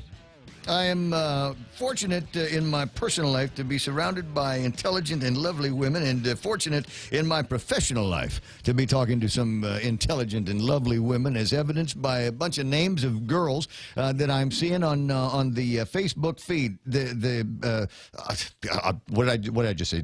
Lovely and intelligent Vicky Ganashis is there. My pal Tammy Godwin is I see her lurking online as well, and Ruby Lavers Rosano. I'm going to say all her name here. Because she brought up an interest. I was talking with Senator Frank Uggan last hour about all kinds of stuff, and he was over at the Department of Revenue and Tax, and I guess Ruby has been over at the Department of Revenue and Tax for a while as well. She says I just renewed my driver's license. It's $45 for 5 years, $25 for 3 years. Maybe consider raising these fees. Ruby, consider biting your tongue. No. It's just a driver's license. It's just something that you give to the policeman and that tells him that you took the required test to get the thing. And every once in a while, I'll use it as an ID or something like that. But no, please don't raise the driver's license fees any more than they have to be, because here's the other thing. It's ministerial. That's it. It's ministerial. That's the whole idea. Is did you take the class? Yes. Did you do the written thing? Yes. Did you do the driving test, the road test? Yes, I did. Did you pass? Yes. Here's your license. Thank you very much. And that's it. There I don't think should be anything more to cover on the issuing of a driver's license than the actual cost of delivering the driver's license, right? So here's a guy, and what's it cost for the little piece of plastic that they do? So let's keep that down as low as possible. $9 for a year is very good. But you got me thinking. It's almost time. I think this year. I don't have my wallet on me, but I think it's this year that I've got to go back to the Department of Revenue and Taxation and do my new driver's license. And so the question that I would have of somebody there is. What hoops do I have to jump through? Did we not, because this is another thing that happened while I was off the air, while I was on that long vacation. Did we not go through a thing that's what I'm asking, Brad. Is it compliant? Do we have to do the compliance? We're still not Real ID compliant. They're working towards it. They told us back in May that we had to have all of these different documents, which, by the way, note from your mother. Yours truly had to deal with that. Yeah. And then they came back later and said, it doesn't really matter because we're still not Real ID compliant, even though they're trying to be. So if I go now and get a 5-year license, yeah. If I go now and get a 5-year license, does that mean that I don't have to worry about getting a compliant license for 5 years, or will I be uncompliant for 5 years? And what does compliance get me? Well, they'll give you what, like extra fries at McDonald's? Do I get? Yeah, well, that would be nice. I mean, that would, I think what they'll give you will be, what they can at this point. You'll have to contact them because they keep changing their minds. When I went down there, I had the mayor's certificate, the whole kit and caboodle. So I was okay. I had to make 3 trips, but I finally got it. Yeah. So there's the thing is I don't want to have to invest any more in anything that just is significant, that I'm a human being and can abide by the rules of the road, and they know this because I took a test and whatever. The other fees and things like that. Off the top of my head, I can't remember what they are, but I remember applying for my gun permit, and then the licensing of the weapons, et cetera, and then going for the concealed. And I thought, these are onerous. The cost of doing all of this is onerous. If for no other reason, is we'll talk about a concealed carry permit like it's a premium beer. Oh, it's gold, man. Yeah. Wait a second. It's just another piece of paper. And the only thing it signifies, that's how you feel when you get it, though. Right? After you've spent the dough, after you've taken the classes. And that's the thing. It signifies that I called the guy from the NRA, and I took a class, and I had a good time, and we went to the range. Pew, pew, pew, pew. Aim small, miss small. Aim big, miss big. That's you keep that stuff in your head, right?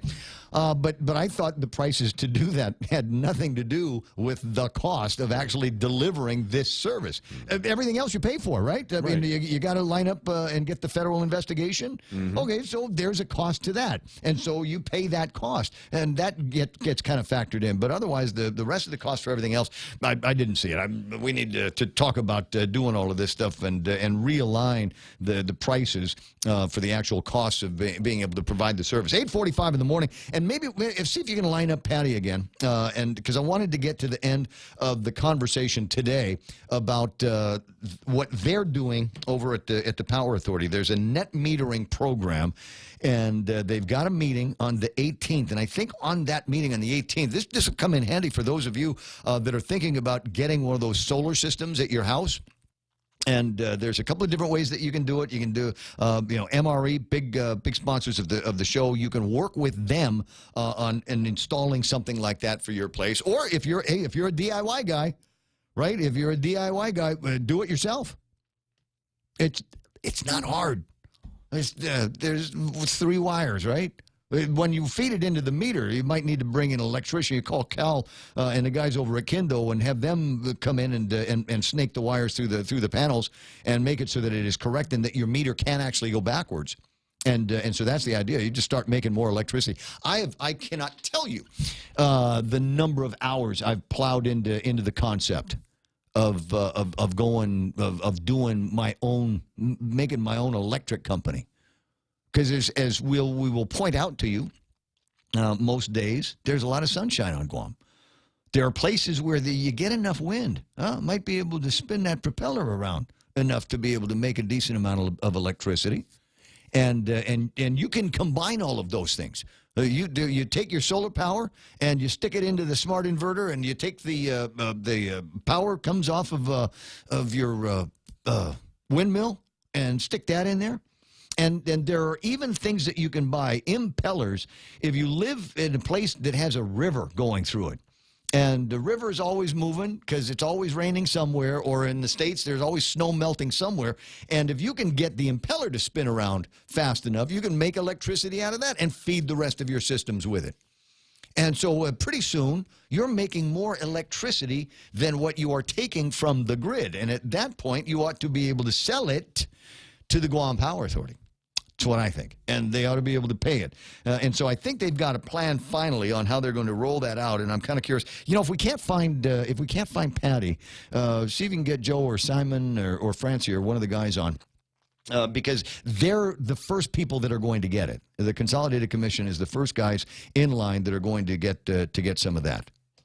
Right? And we'll see what they've got to say. While we're punching through that, the other things that are on my mind this morning is a minor annoyance, and I don't have any skin in the game because I've seen the paperwork from the accountant, and it looks like the government of Guam is going to be taking this year instead of giving to me anything back in the form of a tax refund.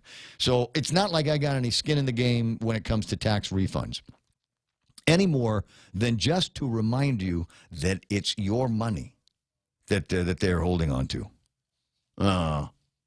There's a story Haiti Eugenio wrote, and Haiti caught up with the Department of Administrative and Acting Director Edward Byrne yesterday and inquired after something. Wanted to find out, because he said to the senators, yeah, we got about 7,000 or so good returns, and when we have $25 million, we'll pay the tax refunds. We'll get some of that stuff out. And everybody said, okay, that's nice. Haiti found him later on and said, well, how much money do you have now in the fund? And apparently the answer is, and I'll read it directly off the front page, he said about $10 million already is available for refunds, but the administration wants to release the refunds, quote, in one go for early filers. And my question is, why are you making them wait? That was the point of filing early. If you have money, give it to them. It's not yours. This is not the governor's money. This is not the legislature's money. This is not the Department of Administration's money. This is the taxpayers' money. And if you've got money in the account, take it, put it in, write a check on it, sign the check, put it in an envelope, stick a stamp on it, and get it to the taxpayers. Why would you hold on to it if you've got money to pay? Just a question that I've got in my head. It's not as though we only pay in $25 million increments. We only pay when we've got $25 million in it. They go out big and small. I always get this feeling like whenever somebody at Antelope is having a hard time with the media or a hard time with the legislature, they send out a couple of $1 million worth of tax refunds. Okay, well, it's Friday the 13th. Maybe today's going to be a hard time. Who'd you find me? Who's on the phone? My name is Raymond. Who's this? Buenas, Raymond. Hey. Simon. It's my very close, very dear personal friend, Simon Sanchez. How are you this morning? I was, you know what? I'm glad that we got you on the line because I didn't want to have to do that rant for another 10 minutes. I'm annoyed that we're apparently waiting until we got $25 million to send out checks for the tax refunds. Well, you know. Don't you back them up. There's no good reason to. There's no good reason to wait. Listen, Ray. When you look at these things, from my experience, if you follow, it's a cash flow issue. You follow the cash. Yes, in a perfect world, the money would come in evenly. You would put it in all these even buckets and disperse evenly. But that's not how it comes in.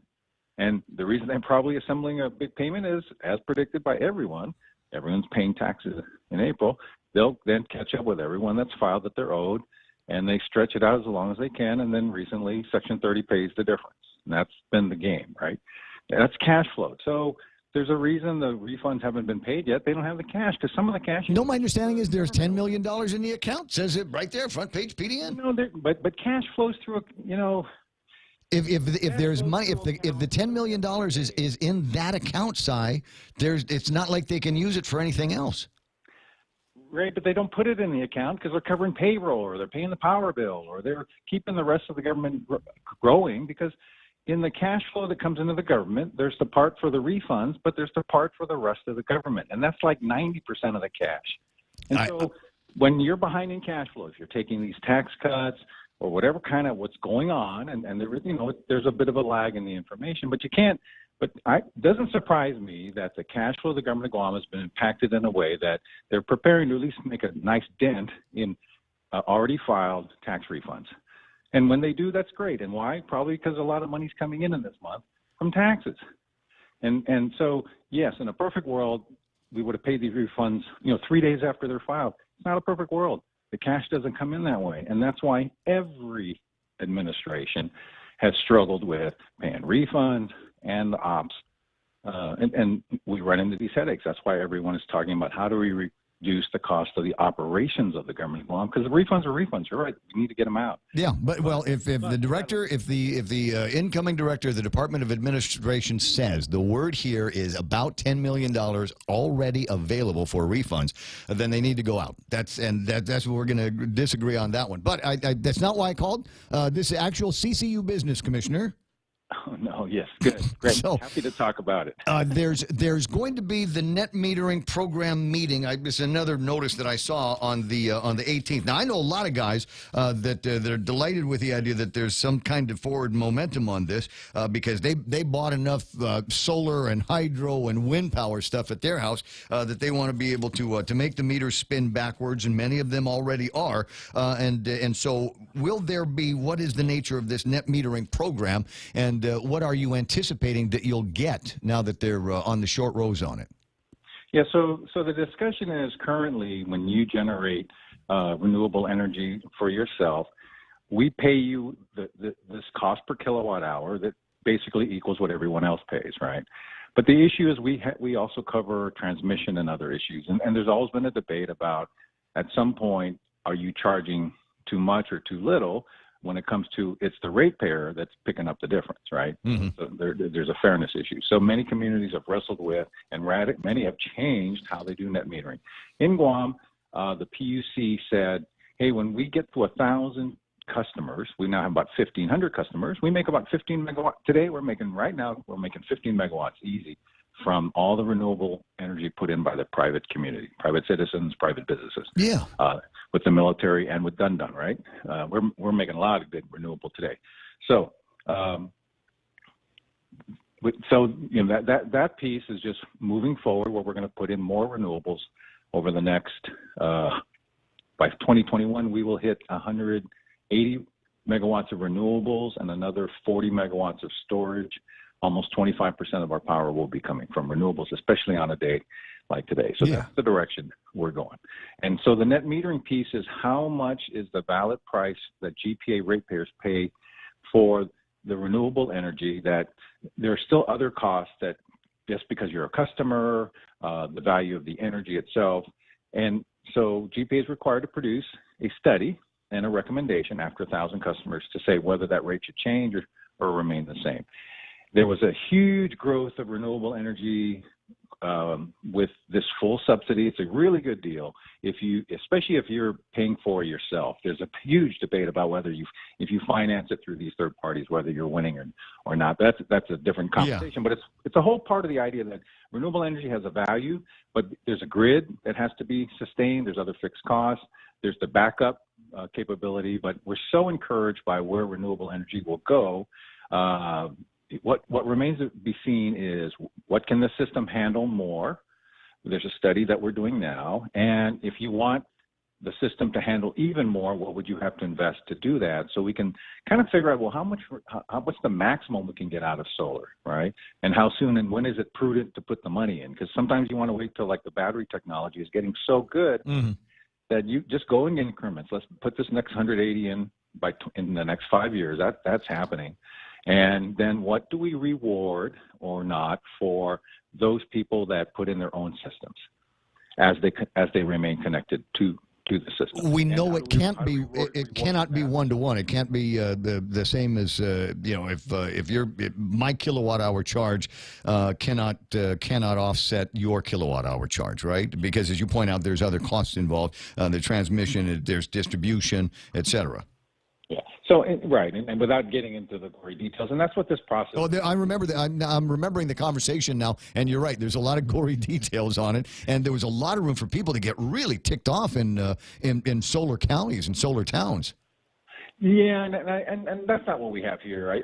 And so there's a real important study sponsored by the private sector on the value of solar, and that's been an analysis that the PUCs and the CCUs look at to say, well, what is a fair price? And John Beneventi and their team, they have to recommend something. Right now, no one on the commission is talking about changing anything. We want to gather information. So this is part of the information gathering.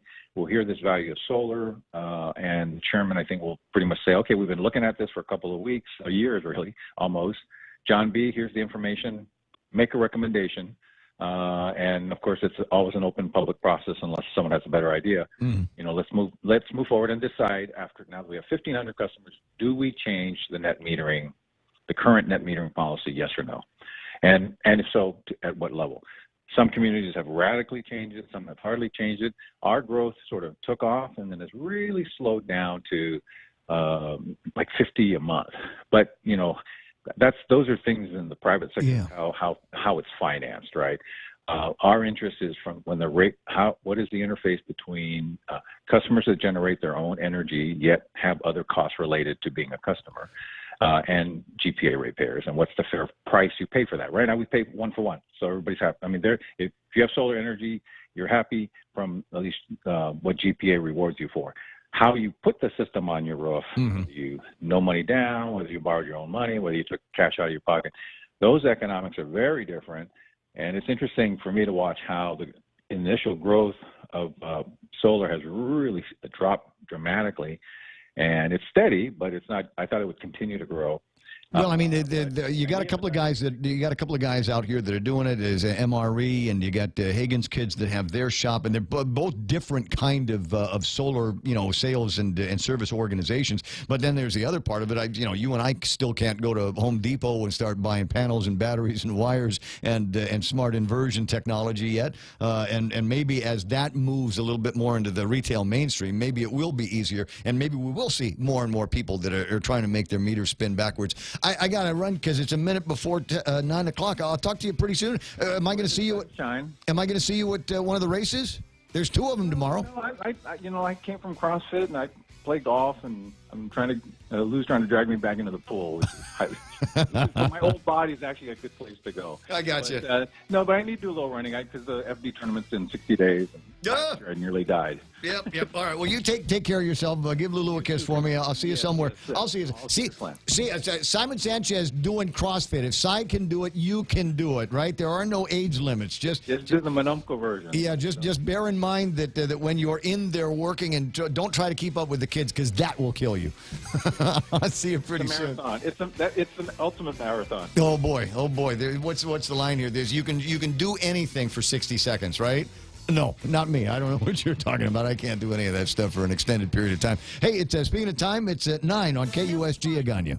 I'm Lisa Lacera, Fox News. The White House still determining how to respond after the suspected chemical attack in Syria. Defense Secretary Mattis among those attending a national security meeting at the White House this afternoon. Earlier, Mattis told the House Armed Services Committee that Congress will be notified first if the U.S. launches strikes against the Assad regime. President Trump said he's not yet made a decision about retaliating against Syria. We'll see what happens, folks. We'll see what happens. It's too bad that the world puts us in a position like that. Mattis said his biggest concern about potential U.S. strikes in Syria is the conflict escalating out of control. Fox's John Decker at the White House. President Trump's choice for Secretary of State Mike Pompeo answering questions from the Senate Foreign Relations Committee, denying he'd be part of a war cabinet. I know some of you've read the story is I'm a hawk, I'm a hardliner, or, I read that and there's no one, as you just heard in what I described, there's no one like someone who served in uniform, who understands the value of diplomacy and the terror and tragedy that is war. Pompeo currently serves as the CIA director. Oklahoma teachers back in the classroom tomorrow after a walkout over low pay and poor working conditions. But Education Association President Alicia Priest says the fight is not over. While the walkout is ending today and we're going back to school, we are not just giving up and going home. Priest says many teachers are now planning to run for public office. The walkout closed schools for almost 2 weeks. A state court ruling a Mississippi inmate convicted of killing a prison guard must be reevaluated to determine whether he's too intellectually disabled for the death penalty. Willie Russell had been sentenced to death for stabbing the guard in 1989. Fox News, fair and balanced. At Micronesia Renewable Energy, values matter, so all of their solar energy systems come with guarantees and the most value. No shortcuts, all quality. It's giving you that solar energy system at the best price. It's using highly efficient solar panels with typhoon-proven racking, built by highly skilled local technicians, so your system performs and saves you money. It's total peace of mind all the time. Not all solar companies are created equal. For experienced quality solar, it's MRE. Call 632-2613. MRE, the smarter choice. Every time I travel, there's something from home that I can't leave without. I take my Docomo Pacific Data to Go to share my stories in Taiwan, check subway routes in Tokyo, be my food guide in Hong Kong, meet new friends in the Philippines, make updates in the States, find my way around Korea, and check out all the cool shows in Singapore. It's the data I have in all the places I love for only $10 a day. Data to Go from Docomo Pacific. Better together. A former Texas congressman found guilty of federal fraud and conspiracy charges that he misused charitable donations. A federal jury in Houston says former Congressman Steve Stockman is guilty of stealing money donated to a charity and spending it on himself. Federal prosecutors allege that Stockman, a Republican who represented part of the Houston area in Congress, was soliciting large amounts of money from conservative foundations and wealthy individuals on behalf of a Nevada group called Life Without Limits. But checks written to the group were deposited into an account controlled by Stockman and were used for personal expenses or donating to his own political campaign. Stockman insisted he did nothing wrong and that the supposed deep state was out to get him. Eben Brown, Fox News. The chief executive of Backpage.com pleading guilty to money laundering charges in California and agreeing to cooperate in prosecuting the site's creators. Carl Ferrer will serve no more than 5 years in state prison under the plea agreement. Colin Kaepernick appears to want to continue his protest during the national anthem if he gets a shot to return to the NFL. According to an ESPN report, the Seattle Seahawks had scheduled a workout with Colin Kaepernick weeks ago after the team had cut backup quarterback Trevon Boykin over his arrest on charges connected to domestic violence. But the workout was postponed after Kaepernick told team officials he would continue to kneel during the national anthem in the name of social injustice. The day after the scheduled workout, Kaepernick sat for a deposition administered by NFL attorneys regarding the league's alleged attempts to conspire to keep him out of the league over his kneeling during the Star-Spangled Banner. Though the workout was postponed, the Seahawks have not yet scrapped the tryout altogether for Kaepernick. Matt Napolitano, Fox News. Martin Scorsese will direct a comedy special for Netflix on the Canadian sketch comedy show SCTV. Netflix with the announcement today that will reunite many of the stars of that show, including Martin Short and Eugene Levy. Lisa Lacera, Fox News Radio.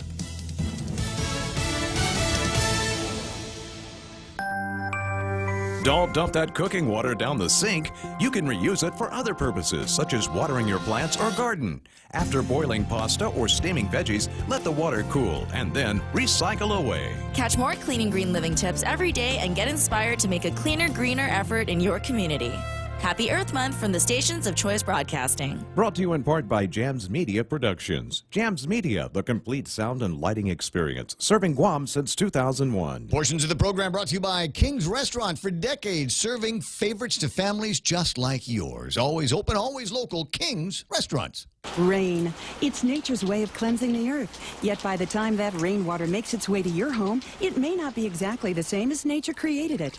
A Connecticut water treatment system can improve the quality of the water you and your family drink and use throughout your home, so you can be sure your water is clear, clean, and fresh, just as nature intended it to be.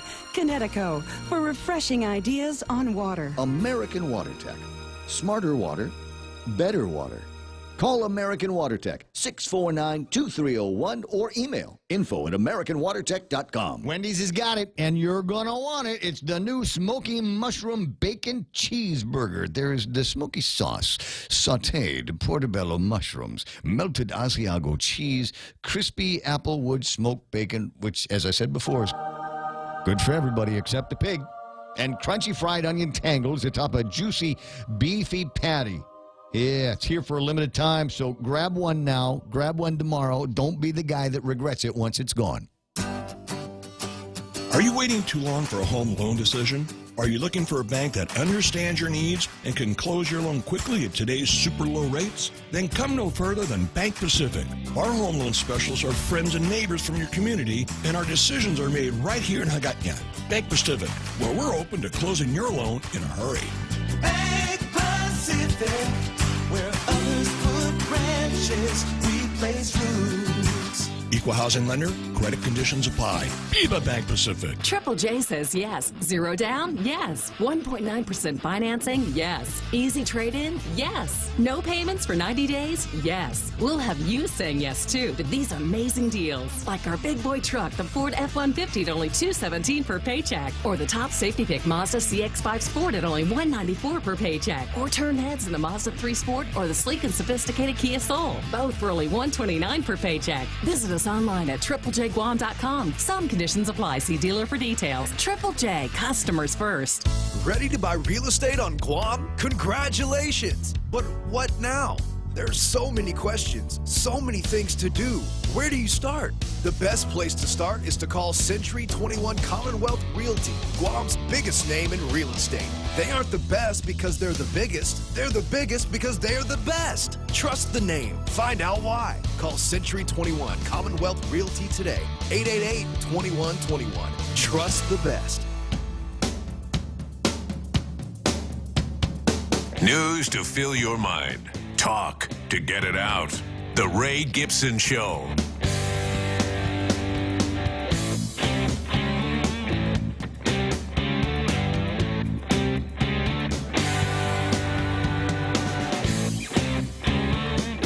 Well, it's a page turner. What can I say? I'm already stuck on the Veterans Health Administration report from the General Government Accountability Office, and they have me hooked right there at the name of the report. Opportunities exist for improving veterans' access to health care services in the Pacific Islands. This is how you know, friends. This is how you know that these guys are politicians.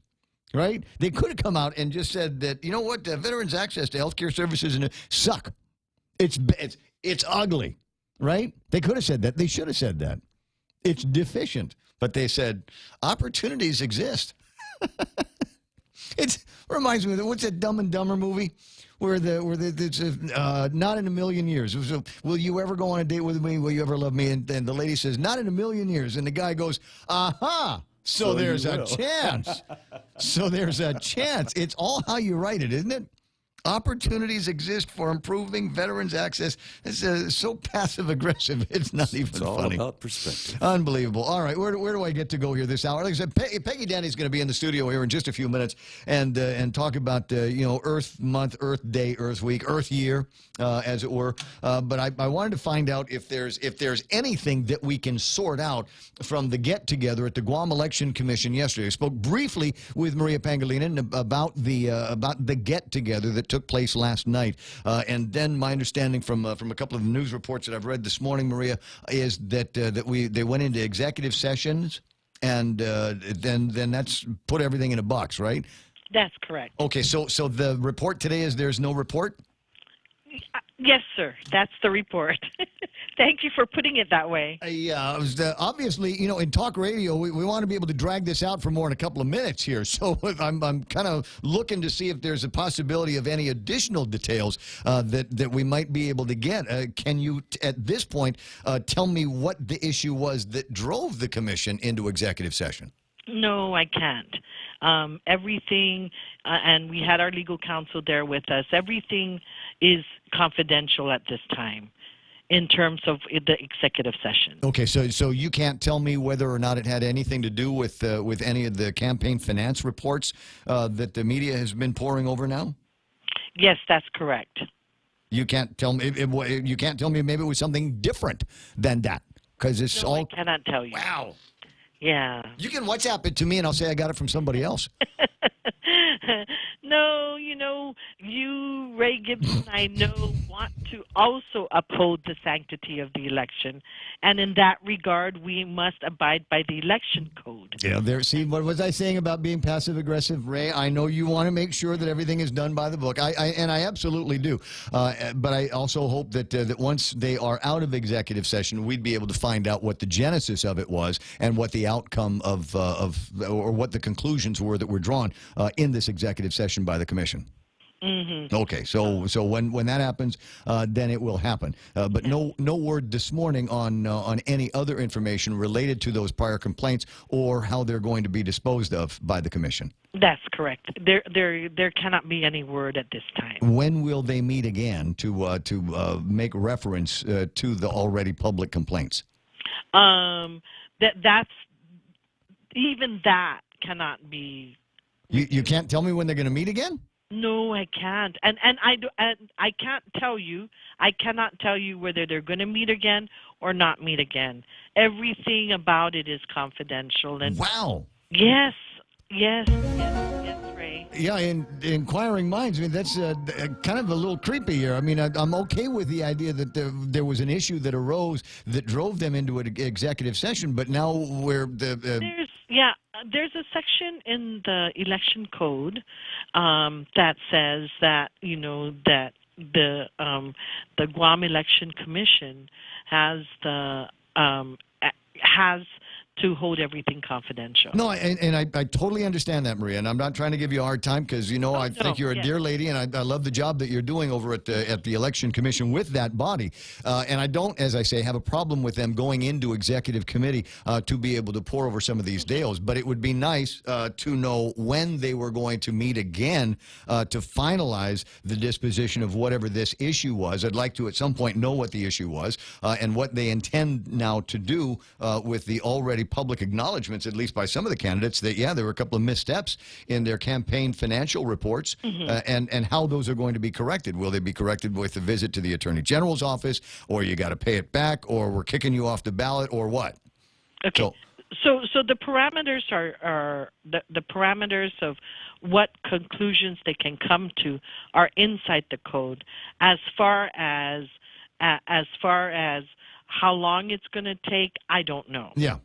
Well, I mean, obviously the clock's running. The election is moving, and we've got deadlines for submissions and deadlines for packet pickup. So I mean, this is going to have an effect on things that are happening, in fairly short progression with the Election Commission. That's correct. We start accepting packets next week on the 17th. Exactly, and the packets will also have information of a financial nature that will need to be reviewed by the same body. That's correct. Okay. Well, there and And, the clock is ticking because next week, April 17th, packets can start being accepted here. Mm-hmm. On April 20th, next week on Friday, public financial disclosure statements are due. Mm-hmm. And so we're going to have people that are preparing those documents now are going to need to know exactly what will happen if they are inaccurate or dishonest in those filings. And then we won't know what the outcome of the known cases are until after the commission gets back to us. That's correct. Okay. Yes. All right. Well, it's nice to be right, but I'd rather get some more information. So, and thank you for being right, Ray Gibson. Yes, Director Gibson. Yeah, so we'll work on. I'm sorry, it's Friday, and I like to hand out new titles to myself. And so, since I have you, since maybe this is a good time to get the word out, Mm-hmm. that we are conducting candidate seminars today. One will be this afternoon. We had to reschedule because of the meeting yesterday. Yeah. So we have one today at 2 o'clock. And then a second one, which is a separate and independent one, at 5:30 this evening. So if you're interested, or if anybody's interested in coming to our candidate seminars, it's today at 2 o'clock here at GEC, and then again at 5:30, another session will be held. About how long does it take? A couple hours. Really? And then it depends on the crowd, because we will address the questions as they come up. Okay, because you don't want to get into the one where it's somebody that wasn't really paying attention and has questions that have already been answered in the presentation or are otherwise in the booklet. We will even address them. I know those guys. I hate them. Listen, I'll talk to you pretty soon. Have a good weekend, okay? Thank you, Ray. No, thank you very much. I appreciate your time, and I appreciate the nature of the conversation that we obviously could not have because of the Guam Code annotated that says that there is a cone of silence and privacy over the Guam Election Commission from which even the light cannot escape. Even the light from these guys cannot escape. And gee, when will we find out? We can't tell you. Are you going to meet again? Can't tell you. We'll obviously have a meeting again at some point. When is that going to be? We'll figure it out. 9:16 in the morning. My name is Ray Gibson. It's the Ray Gibson Show on The Point, and it is an absolute delight to welcome to the program for the first time. I haven't even had time to say, put on the headphones and get very close to the microphone and say hello to everybody. Peggy Denny. Well, good morning, Ray. So once upon a time, I asked the question on the radio. I said, who should be Guam's Person of the Year? And overwhelming number of people said it should be Peggy Denny. Now, I of course said I'm excluded. I of course excluded myself at the time. So and so here she is, the Person of the Year. I think, what year did we do that? Was that 2014? Peggy Denny. Great to have you here. It's been a little while, but I don't remember the year, but it's lovely to be here. I'm going to shake her hand in front of everybody. Okay. And I don't normally shake her hand because normally when I see Peggy... I know, you usually won't touch me. I see Peggy, it's at the end of, I don't know, this massive 5Ks. Kick the Fat or a 5K or Aki Matsuri or the Carnival or whatever. And she has been busy picking up trash with her bare hands. The students that are doing the work with her, they've got the gloves and they're pretty clean about it. But well, I pretty much wear gloves now. Oh, do you? Yeah. Really? When did that start? When did you get sick? You got sick once, right? And the doctor said it's from picking up trash with your bare hands. No. No? I don't go to doctors. Healthy inhale. You bet. She's like me. She's like me in that regard. I don't like to go to the doctors unless something is literally falling off. Unless my temperature is up around 120 degrees or something like that, or it hurts to breathe, and that's when I'll go to the doctor. Otherwise, if there's an aisle at Payless, there's something in that aisle that should knock out the symptoms in 3 or 4 months. Well, and I don't take if it doesn't, maybe I'll go to the doctor. Yeah. Well, I'm not a pill guy. My pills are multivitamins and fish oil. That's the only other thing. That's the only thing I add to the constitutional. I count on the rest of my healthy diet of kettle potato chips Reese's peanut butter cups, and Heineken Light. Well, you're in amazingly good health. Otherwise, maintain. Surprisingly enough. That's what's the line? You know, people say, Ray, you're such an inspiration. I said, no, I'm more of a horrible warning. Don't forget about hot dogs. Yeah, hot dogs. Yeah. Anyway, so the reason why Peggy is here, we're doing a thing with all of the choice broadcasting stations called the upcycle. We don't want to recycle. You know, you can use that phraseology if you want to. And we're asking a bunch of fifth graders, et cetera, to come and make their school mascots out of recyclables. You know, Exactly. What fun is that? Isn't that crazy? Oh, I think it's wonderful. I'm so glad that we have your seal of approval on this. Of course.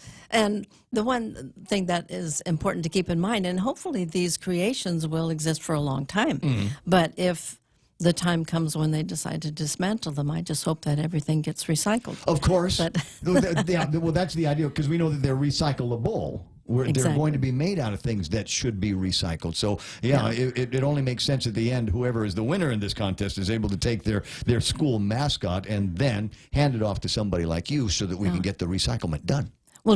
Well, I'm not going to dismantle it. Or somebody will have to do somebody, that. yeah. But I mean, do you It's know just the what's concept happening of being with... able to continue to help the kids recognize about what happens with the trash once it leaves their house. Exactly. That's the important exactly.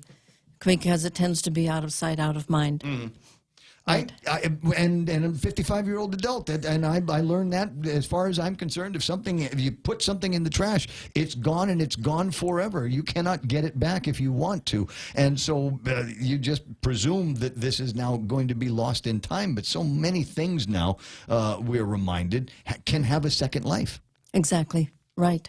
So I go to Payless, and I'll get my supplies from Payless, and they'll say, what kind of bag do you want? And unfortunately, most of the time, I never have the bags that we bought, the recycled, reusable bags. I never have those with me. So I'll take it home. I'll take my stuff home in the plastic bags, but the plastic bags don't go in the trash. Plastic bags get used a second, a third, or fourth time, if possible. I just did the half marathon over the weekend, right? So I brought. Good for you. I think I brought my Zoris. I didn't want to put the Zoris in the bag with the clean clothes, so I took one of the Payless plastic bags, stuck the Zoris in there. Okay, that's the second use for the bag. Third use for the bag was after the marathon. I took my stinky shoes off, put them back in the plastic bag, so now it conveyed the shoes back. So there's the third use for the bag. And if you just stop and think about things, it will help get so that it's not the crush on the environment's always going to be there, but in at least this case, it got more than a single use. Exactly. Ultimately, it will end up in the landfill. Until I figure out how to eat those. Until I figure out how to eat plastic bags. You're talking about upcycling. There's something that's so cool because you take plastic bags and you can cut them into strips and make plarn, which is plastic yarn, and then they can be crocheted into really cool things. So that's one of the things that I'm kind of working on. You don't strike me as the crochet type. Well, I'm not, but I've never been interested in that. But I'm working with a woman who's actually the manager of our Gaines Bay Neuter Clinic, and she's been crocheting since she was 6 years old. Wow. And so it's really pretty amazing what can be made. So I will keep you posted. It follows along in a line of consciousness that I have. I'm listening to you talking about upcycling and recycling and turning things from trash into craft items. It's something that you don't have to go to the store and buy. You've already got it. Go ahead and use it for that new purpose. But then you started talking about your role over at Gain, which is another kind of recycling, right? You've got these animals and unloved and unwanted in many cases, and then we find somebody to go and adopt them and turn them into forever pals. Exactly. And they're loved at the shelter. Oh, I'm sure. You know that. Yes. So I run by there from time to time as well. So what do you got planned? I mean, it's April Earth Month and Earth Day activities. You just got to be a busy time for the recycling lady. Well, it's incredibly busy. So tomorrow, Gain is doing an Adahi Tano cleanup. Matson's Adahi Tano program. Where's that going to be? So Chalan Escuela. So the road between Woostic Road and FBLG and Simon Sanchez, which is always totally trashed out. So we'll be there, and then I will go set up recycling bins for Bank of Guam's EFIT run and the block party. I will be there. Good. I will be there, and I will do my best to make sure that my cup of whatever or my bottle of whatever goes in the right trash can. Well, I would certainly hope so. Do you? But now you've got volunteers that help with that for the most part, right? You got Sure. the teen slave labor from the schools. What do they call that? Service learning. I don't like to call it slave labor. It's service learning. It's service learning. That's what it is. It's you get the kids, but I've noticed the ones that work with you, for the most part, are also deeply interested in they're almost passionate about it, and they will, instead of me trying to figure out where it's going, they'll usually grab my trash by the handful. I know, like at Akimatsuri, they'll grab my trash by the handful and they'll sort the trash out for me. And I thought that was really cool that they've got the passion to take it that additional step. Well, that's true, but I try to tell the students, tell the people, advise them where to put the things so that they get in the habit and they know what goes where. Rather than just taking it from them and they walk away, they don't know what's done with it. Oh, I thought you were instructing them the other way, to be aggressive about getting there. You want them to train me. Exactly. Oh, good luck. Oh, good luck. I mean, that's the idea, to help the general public, become aware. I got to do more than just talk about it on the radio. I've got to actually live it. Yeah, that's the idea. Okay, all right. Well, I will do my best while I'm goofing off at the race tomorrow at the the Agana City Run with the Bank of Guam. That sounds like it's going to be a good time. Food and music and all of that. Yeah. What else you got planned for things? I'm looking over at some of the. I saved this because I knew you were going to be coming in this weekend to talk about it, and so I'm saying I'm saving it. And naturally, it's not exactly in front of me right now, but the guys over at I want to say it's up at the Wildlife Park up in Retidian have got a whole bunch going on for their Earth Day and Earth Week and Earth Month activities. Well, I mean, there are many agencies and organizations that are planning things for Earth Day and Earth Month. I'm not necessarily on top of all of that. I thought you were. I thought you were like the boss of all of these things, and they check in with you. Like the Guam Wildlife Refuge did not call you? Not hardly. No? I mean, I try to support them as much as I can, but we've got the Banana Festival, which is April 20th, 21st, and 22nd. Right. There's a cleanup. There's a 5K. The following weekend is Gain Strut Your Mutt adoption event, which is going to be great. Yeah, yes. yeah. And where are they doing that one? Do you know? Of course you know. That's at EPAL. Okay. On Saturday the 28th. But there's also a cleanup and a 5K that day as well. Okay. That I'm trying to organize, because I'll be not organized, but ensure that that recycling is taking place. If you've got kids that are of the age, I want to say middle school, high school age, and they've got service learning that they've got to do, then find a way to get with Peggy. And this is the good part. How do we get a hold of you to volunteer our kids? Call me.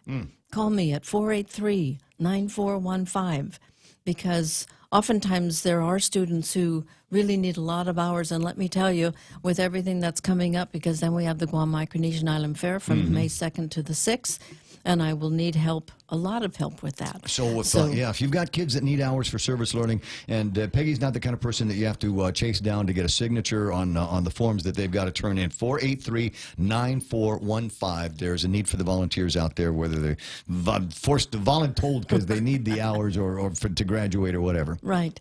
Well, and the idea, I mean, the idea with service learning is to help expand the students' interests and help them understand the value of different programs. Yeah, I do, and not to get into a debate about it. I just if somebody had told me that I required, if I needed to be a volunteer for something over and above what I had already volunteered for when I was in high school, I would have been quite rebellious. Well, but perhaps the things that you were volunteering for would qualify under service learning. No, I get it. I just don't like the idea that I got to, you get the kids and they have to do something. I don't know that we can force the kids to have an expanded view or an expanded horizon timeline of what the world is supposed to be just because it makes us feel better as adults. You know what I mean? Well, I don't think that's the sole motivation, but As I say, I cannot read the minds of the people that put the policy together. It's just one of those things that I don't know. It rubbed me the wrong way. I'm not going to say that kids shouldn't volunteer. I think there should be a strong volunteerism among kids. I don't think they should be forced into it. I don't think you should dangle something like graduation cap or better grades in front of them for it. That's just me. Okay. That's just me. But if I could just add, I'm also on the Surf Guam Commission, so promoting volunteerism throughout the entire community is really important. And so that's one thing I'm going to come on your show again and talk about. You can do that anytime you want to. As I say, and I stick in a lot of volunteer hours as often as I can in a bunch of different programs to this day. It looks like fun. It doesn't look like I'm working, but they're volunteer hours nonetheless. Exactly. Yeah, and I do that not because I'm going to go to heaven when I die, but most of the time just because it's fun. Anything I do with Habitat for Humanity or any of the other groups that I play around with, generally I count those as just goof-off opportunities. And people say, well, that's very, I appreciate you volunteering to MC that. Oh, yeah, I guess so. Yeah, exactly. I guess that is a little bit of what I did. But it's important, and there are a lot more reasons bigger than me or my ego that are at stake. And so let's talk about how we're going to clean this island up. And we'll do it for a lot of different reasons. Number one, it's good for the environment. Number two, it's good for the economy. A cleaner, greener Guam is going to be attractive to people that need to visit this place. And I've been on this kick for the last couple of weeks talking about among the things that we've got to be very mindful of is we don't have the same number of people flying into Guam as we used to from Japan. And they're very clean and fastidious people, and I think that there are places that they pass by on the buses or in the cars, and they look at and say, well, it's kind of a ramshackle place in the middle of this paradise. Why don't they clean this up? And the answer is we're working on it. Problem is people trash things faster than we can clean things.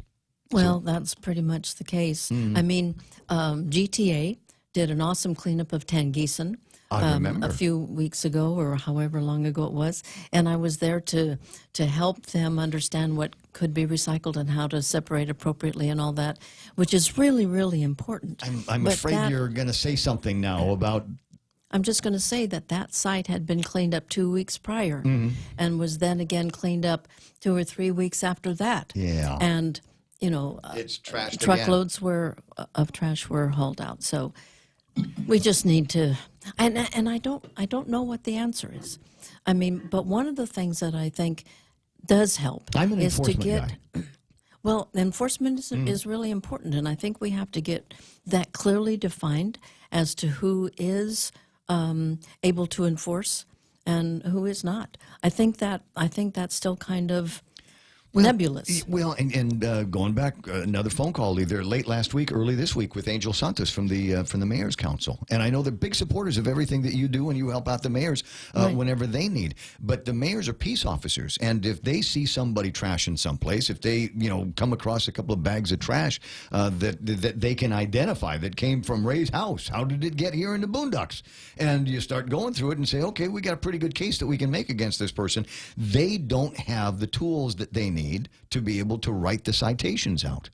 Well, see, I don't know what the problem is there, but whatever it is, it needs to be resolved. They've been unable to solve it for years. Yeah. I mean, barking dogs, dogs off the leash, stray dog problems in the village. Everybody knows where the stray dogs are living at. Everybody knows which house is feeding them. But again, the mayors don't seem to have the power to be able to make the citations. And I don't know why I said, well, call the police. And the mayors are like, well, the police are out doing real cop stuff. This is really village mayor peace officer stuff, but they can't write the citations, and I guess there's a concern that they'll write the citation and it'll be easy to complain in the court and have the citation thrown out because it wasn't written, it was an investigation. How do we know that trash was put there by Ray? Did Ray actually dump that trash, or did somebody else dump it? And Ray's purely innocent in all of this. And at the end of the day, we're just still unable to do it. This is a conversation I've been having with them for years.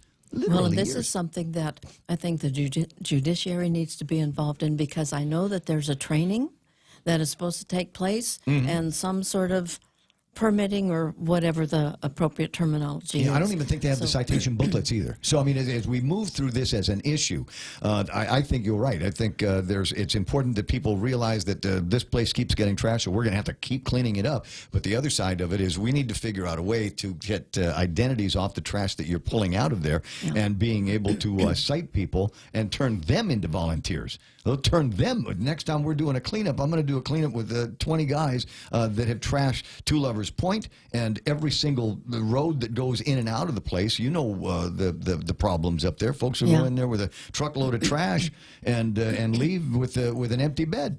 Exactly. And you just So then for them, it's out of sight, out of mind. out of mind, and Yes, and because somebody they don't else, want to go drive Peggy by Denny there. and her volunteers will clean it up. I'm saying I'm going to go and find out where that old new TV and where that old couch came from, and we're going to haul somebody in front of the man and make some examples. But I don't know. People seem to be hesitant to finally get to the ground on all of that. What an enlightening conversation! This has everything to do with recycling and almost nothing to do with recycling, isn't it? Actually, it has a lot to do with recycling because a vast majority of the material of the waste is recyclable. Gotcha. And then when you talk about couches and beds and things like that, I really think that a lot of that can be recycled or upcycled into items that can be used. And You reused. know. There's so much material in those things. It's not even funny. Exactly. There's exactly. there's another big pressure, I think, on recycling that we've always had to deal with here. It's one thing to be able to say, okay, I got all of my styrofoam over here, I have all of my plastic over here, I've got all of my paper products, and newspapers and cardboard and all of that stuff over here. Where does it go after somebody does all of that sorting? And are we at a point in the macroeconomics of the world? Do we generate enough trash here to be good sellers of this stuff to the Chinese when they want to take the polystyrene out of something or reuse the paper? Well, the Chinese doesn't want our They don't want plastics it. at all. They don't want it at all. They don't really want anybody else's plastics because they've been. It's my understanding that they've been receiving so much contamination in the plastic waste that they receive, not just from Guam. No, but right. From everywhere else where they've sold it to them. That people are just trying to offload whatever they can, and so it's my understanding that they've stopped accepting it. They are no longer accepting. They will accept corrugated cardboard, but they will not accept paperboard, which is like the 12-pack, the cardboard cases for drinks and things like that. They are no longer accepting magazines. It's the ink. No, You get the glossy bleaching process? paper and things like that. So it's making recycling here far more challenging. But at the same time, I think that you can look at it as a plus because it can be a motivation to upcycle more things. And there are really some pretty cool things that can be made out of magazines. For instance?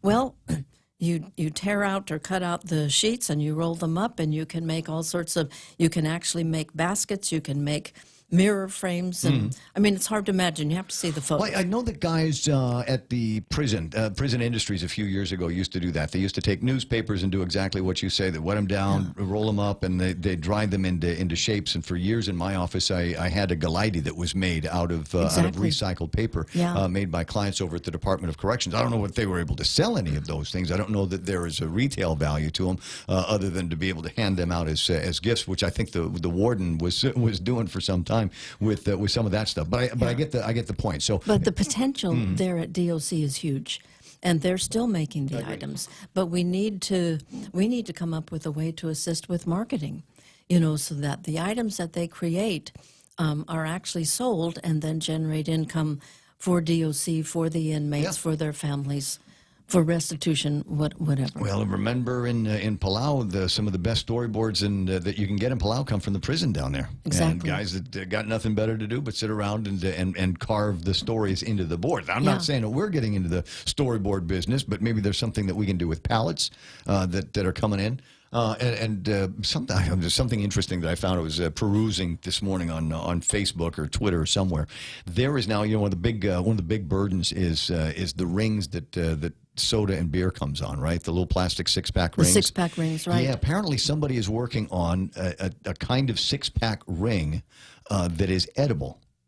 I don't know exactly what it's made of, and when they say edible, I don't know whether they mean edible by humans or it's something that if a turtle or a fish or something got a hold of it, it would pass through their digestive system and not cause them any kind of harm. So it would basically be biodegradable. Exactly. Right. So I learned a little bit more about that. There's those things, but things like plastic bottles. I remember I used to have a buddy that worked on a ship, and they'd take plastic bottles, for sodas and waters and stuff, and they'd melt them and turn them into something that resembled wood, and you could use that, make park benches out of it, sides of buildings, because they were strong enough. I mean, any less strong than wood.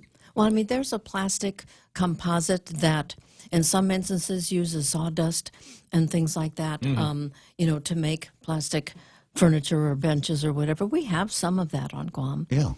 But do we have the capability of manufacturing something so that if somebody turns in, a recyclable bottle, had Coke in it, had Pepsi in it, or whatever, a Mountain Dew bottle, you turn it into this company and they put it through the machine and out comes, a yard of lumber or something that you can use like that? I think it's a little more complex than that. But, it always is. Yeah, it always is. There was remember the story about palingenesis, that great mythical technology out of the Philippines that nobody had ever seen, that you put trash in and car batteries come out. Yeah. So no, not car batteries. You throw car batteries in, and something like concrete comes out, and you could use that as a building material. They were using different types of waste. Car batteries, I'm not so sure of. No, I think that's the story I heard, is that there were guys that actually went to the plant, and when they said, "Gee, how does that work?" and I think the answer was, "Give us $13 million and we'll tell you." was how the palingenesis scheme went, and nobody ever imagine that nobody ever came up with the $13 million. And then there's another easy one, which is glass recycling. A mayonnaise jar, bottle of wine, a bottle of beer comes in a glass bottle, and it would be great to be able to take it someplace, pulverize it, and then turn it into any number of things. It can be used as a substitute for aggregate and road construction. It can be, you can make all sorts of things out of glass. You can make new glass things out of it. Well, exactly. Yes.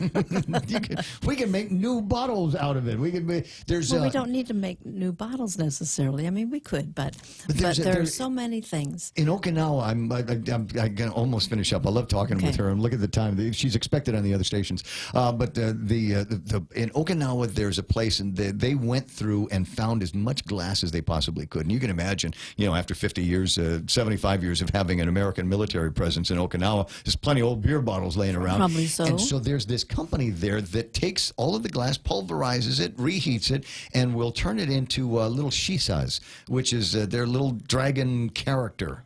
Right, we've got Laddistones and Carabaos in Okinawa. They've got shisas, and they're made out of this recycled glass. It's an art form, this Okinawa glass. So and people buy them. They pay a lot more for them in this art form in the stores in the duty free places there than certainly the raw material cost. So there's an upside to this upcycling, as we say. And if I could just add real fast, because you have to get a good quality pulverizer. You have to maintain it. You have to store it properly. You have to develop your end products and ensure that there's already legislation on the books that requires that if crushed glass is available, that it be used in government construction in an appropriate fashion. So there's a lot that can be done. We can't just buy something and then let it sit and rust away to nothing. They had one of those things. What was a tire shredder over at the old dump years ago, and it worked exactly once. We spent a lot of money on it, brought it in. They assembled all of the media together, and they threw a bunch of stuff in there, and it caught fire, and they never ever fixed it. Never fixed it. This is such a great Guam story, right? Well, the same thing happened with the glass pulverizer years ago. Well, then it seems to me that something as simple as a thing that breaks glass wouldn't be very, very expensive. And maybe there's a conversation we got to have with all of the people whose logos are on your truck about maybe getting one of those things. And let's talk about making our own glass on this side of the base. 9:41. It's always a pleasure seeing you. It's a pleasure seeing you too. And always crazy when we get into cool conversations about service learning, et cetera, and enforcement. I'm looking at the time. It's 9:43. That's iConnect time. Connect for longer, for less with their incredible push to talk and mobile plans at iConnect. For over 55 years, Community First has served our island as a full-service financial institution. And now, we're proud to introduce the new Community First Student-Run Credit Union, open in Manilao on Route 10. Guam's first student-run financial institution, which means it's operated by college students like us, ready to serve all our members, existing and new.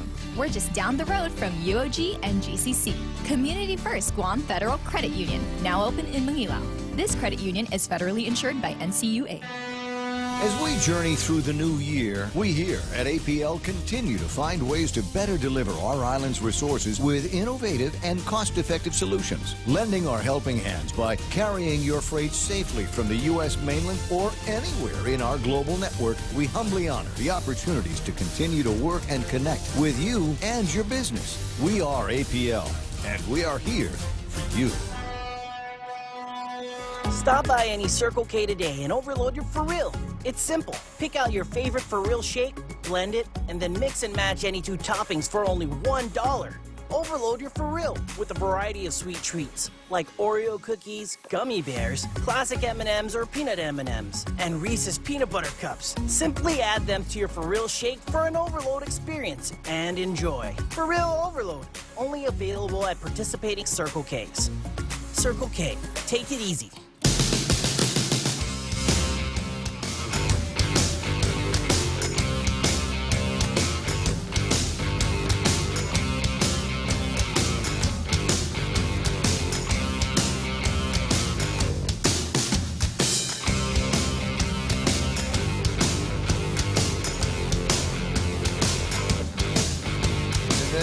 Yeah, I'm working on it. 9:45 in the morning, and closing in on WOW has turned into it's turned into a pretty interesting Friday as well. We talked about a lot of stuff, talked with a lot of people about maybe some things that you weren't necessarily aware of or didn't necessarily have an opinion on that maybe now you do. Huh? Maybe now there's a little bit of that going on. Got a couple of thoughts. I can hardly wait to see what they come up with on this net metering program. It's important to get Simon back on because I remember early in the conversation years ago when they first started dealing with more people putting solar and renewable energy into their home systems. And the conversation actually didn't occur here at first. It occurred in the States. Where you get, and it was one of those things where you have to watch it because it will either, like taxes, it will either spur the development of the industry or it will stunt the development of the industry. So if you put something like that on your house, and you say, okay, I'm gonna make the meter spin backwards. And it's a nice, bright, hot, sunny day. Meter spinning backwards, and you got all this money you got coming in from the government, bank, and making GPA pay for all of this stuff. And then at night, right when there's no sun, you're turning on the electricity and you're pulling the thing in. There's an kind of an offset in some places where they say, okay, this is the rate that we're going to buy it at. This is and in some cases it might be lower, might be higher than what the prevailing rate is, and unfortunately it can cause an imbalance for the people that have not yet gone into renewables at their house because they're still paying for the transmission, distribution, administration, all of the non-electrical costs that come up with the bill. And so it was important that they have that conversation and do the study. And now that we've got, what did he say, 1,500 or so customers, and I forget what Joey Dueñas said about how many actual kilowatts or megawatts we're able to generate. It's not a big number yet, but it is there and it is growing. Not as fast as it did initially when there were more of these solar companies on Guam. But that in my mind is an interesting conversation because it will determine at some point whether I get back into the conversation about doing those things with my house.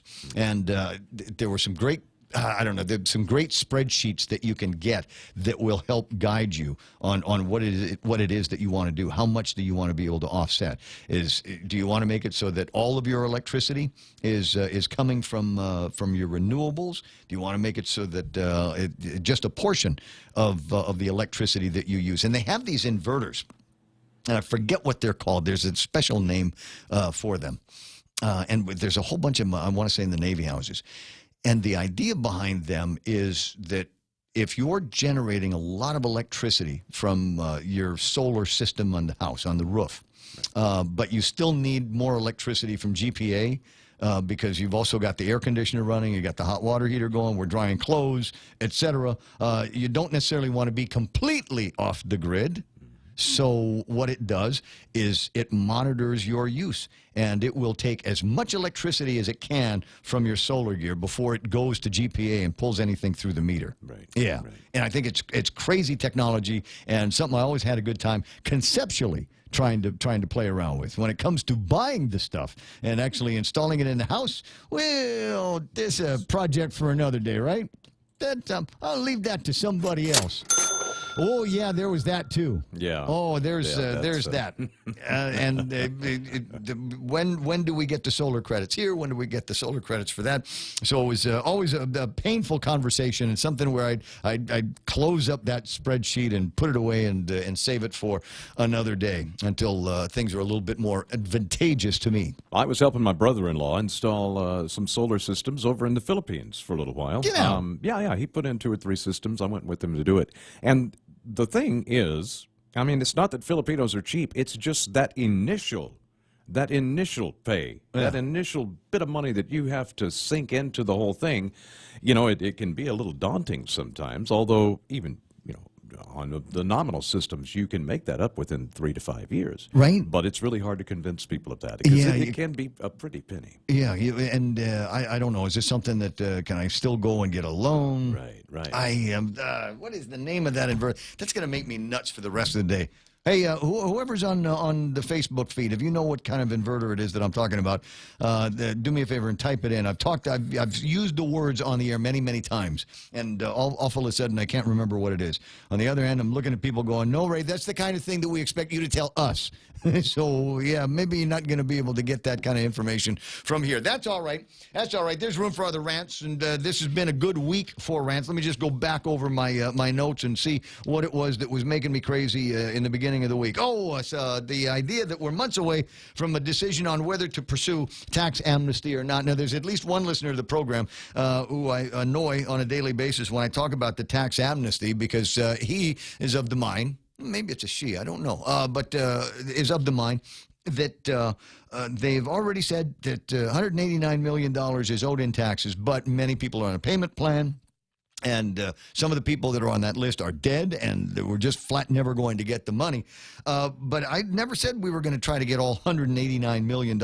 I know that's impractical. I know it's impossible to get all of that leakage out from the Department of Revenue and Taxation and the people that have not paid a variety of those taxes. I think if we were able to net $5 or $10 million, that would still be money well spent in order to get it done. And it's money apparently we can use right now. We should be able to use. And so that was one of the things that I ranted about early in the week, and leading me more and more into a discussion about whether or not that was a real fiscal crisis or whether it was something that was manufactured to assuage the concerns maybe of the bondholders, you know, and they've been kind of grousing about the fiscal conditions of the government of Guam. That made just that much worse with the tax cuts out of Washington, D.C. 10 away from the top of the hour. Okay, I guess we got to take one more break before I'm done. All right, wrap it up. Yes, money is something we should talk about and plan for and use to make life better. It's how we make our giant leap from where we are to where we want to be. So let's talk together and work together to check off shiny new kitchens, fully nested dorm rooms, and bucket lists with more countries than our passports can hold. Let's check them all off together. First Hawaiian Bank. It all starts with yes. Member FDIC. Looking for a reliable power system when the power goes out? Kohler Power Systems are quiet, reliable, and dependable. And they stay that way with regular service and support from the team at Morico Equipment, because they also offer qualified after-sale service and support for Kohler Power Systems. Kohler generator systems are sold and serviced on Guam by Morico Equipment. You should call them now at 649-1946 or click moricoequipment.com. Don't wait another day and waste another dollar. You can start saving today. At Guahan Insurance Services, we are here to help protect your investment and save you money. We offer insurance advising for business, car, and home insurance. So come and visit us at our new office at Camacho Landmark Center at Marine Corps Drive in Tamuning, and let us show you that you can count on us for all your insurance needs. Call 475-1162.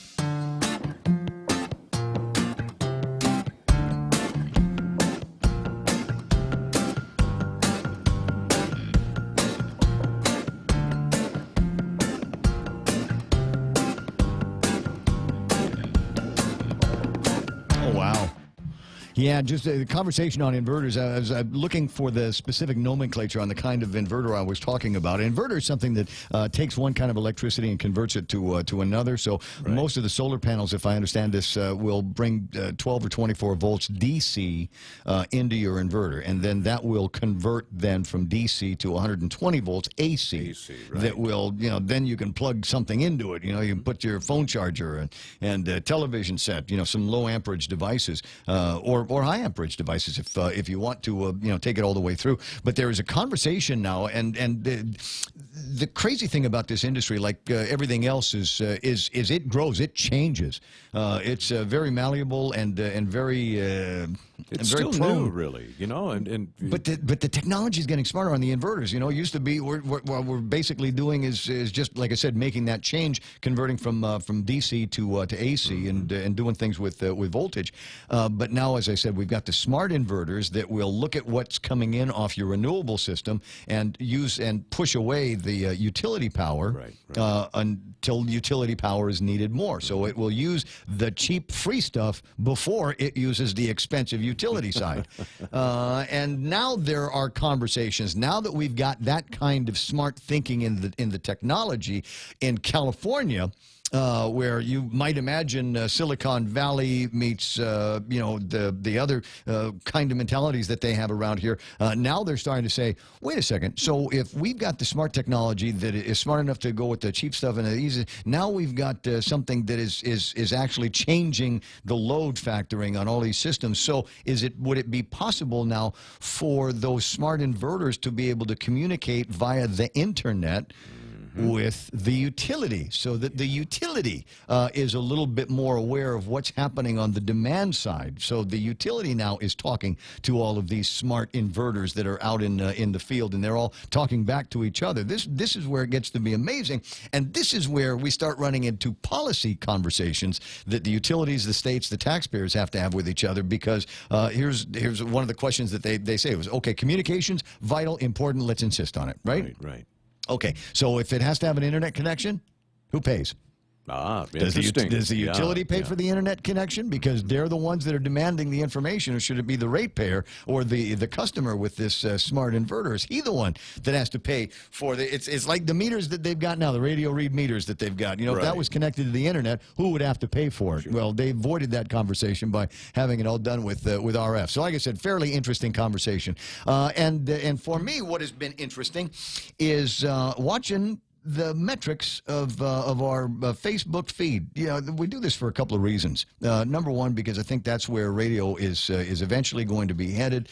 Any screen, any speaker, any time, you're walking around with a smartphone that is way smarter than the transistor radios I used to listen to Johnny Gerber on back in the day. Right.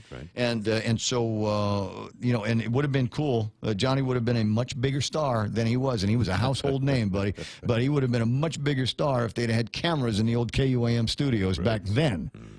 We got cameras here. Unfortunately, it's on my ugly mug. And so you get what you get. And every once in a while, you get to see me wearing a nice shirt like the kind I have here from the Triple J racing team. But the metrics are very interesting, as you can imagine. For a radio station that is involved in talk, we've got better than our share of adult male listeners. But I was looking at some of the numbers, and at Facebook, we get everything, right? That's right. Yeah. Zuckerberg make it so I can know everything I know about the people that are watching the stream, and it is amazing to me and flattering, thank you, that there are so many women that listen to the program, that watch the program. And I want to say thanks very much. I'm here, and I'm really glad you're there. Tell your other gal pals about it. Get together, meet, talk with each other. Look at his lips. Sorry, I never had a chance to use that one. Play it again? Okay. Look at this dude. Look at his lips. I got thin lips. What can I say? It's like a fish here, okay? But it's nice.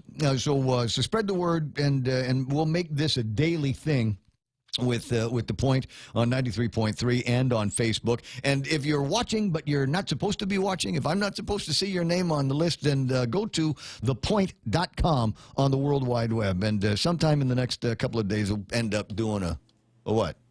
.gu. Well, that's right. .gu on the World Wide Web. Sorry, I was thinking and not pondering what the words were going to be coming out of my mouth. Right. Over the weekend, I'll change the poll. The poll question had to do with who would you rather go and have come to your barbecue, and I listed out all of the names of all of the candidates that are running for governor on this. So I might change this up over the weekend. I don't know that it'll be political in nature, but you know, I might get bored and choose the easy way out on that and make it a poll question that has to do with political figures. I think there's other things in there that I could be asking, like, you know, if they've already got $10 million that they can put towards tax refunds, why don't they put them out instead of waiting until there's 25? Oh, here's the poll question. I did change it out already. Forgot yesterday. Are you better off today than you were 8 years ago? Let's see what the poll responses are in the next couple of seconds. 76% say, yes, I am better off today than I was 8 years ago. Okay, I'll look at the comments on that. You feel free to visit the site and apply your own vote on it. It is 10 o'clock in the morning already. Imagine that. Coming up, we got Brian Kilmeade and Rush Limbaugh back on Guam Radio. You can't miss about 1 o'clock this afternoon. And Sean Hannity from Fox TV is going to be on the radio as well here at 93.3.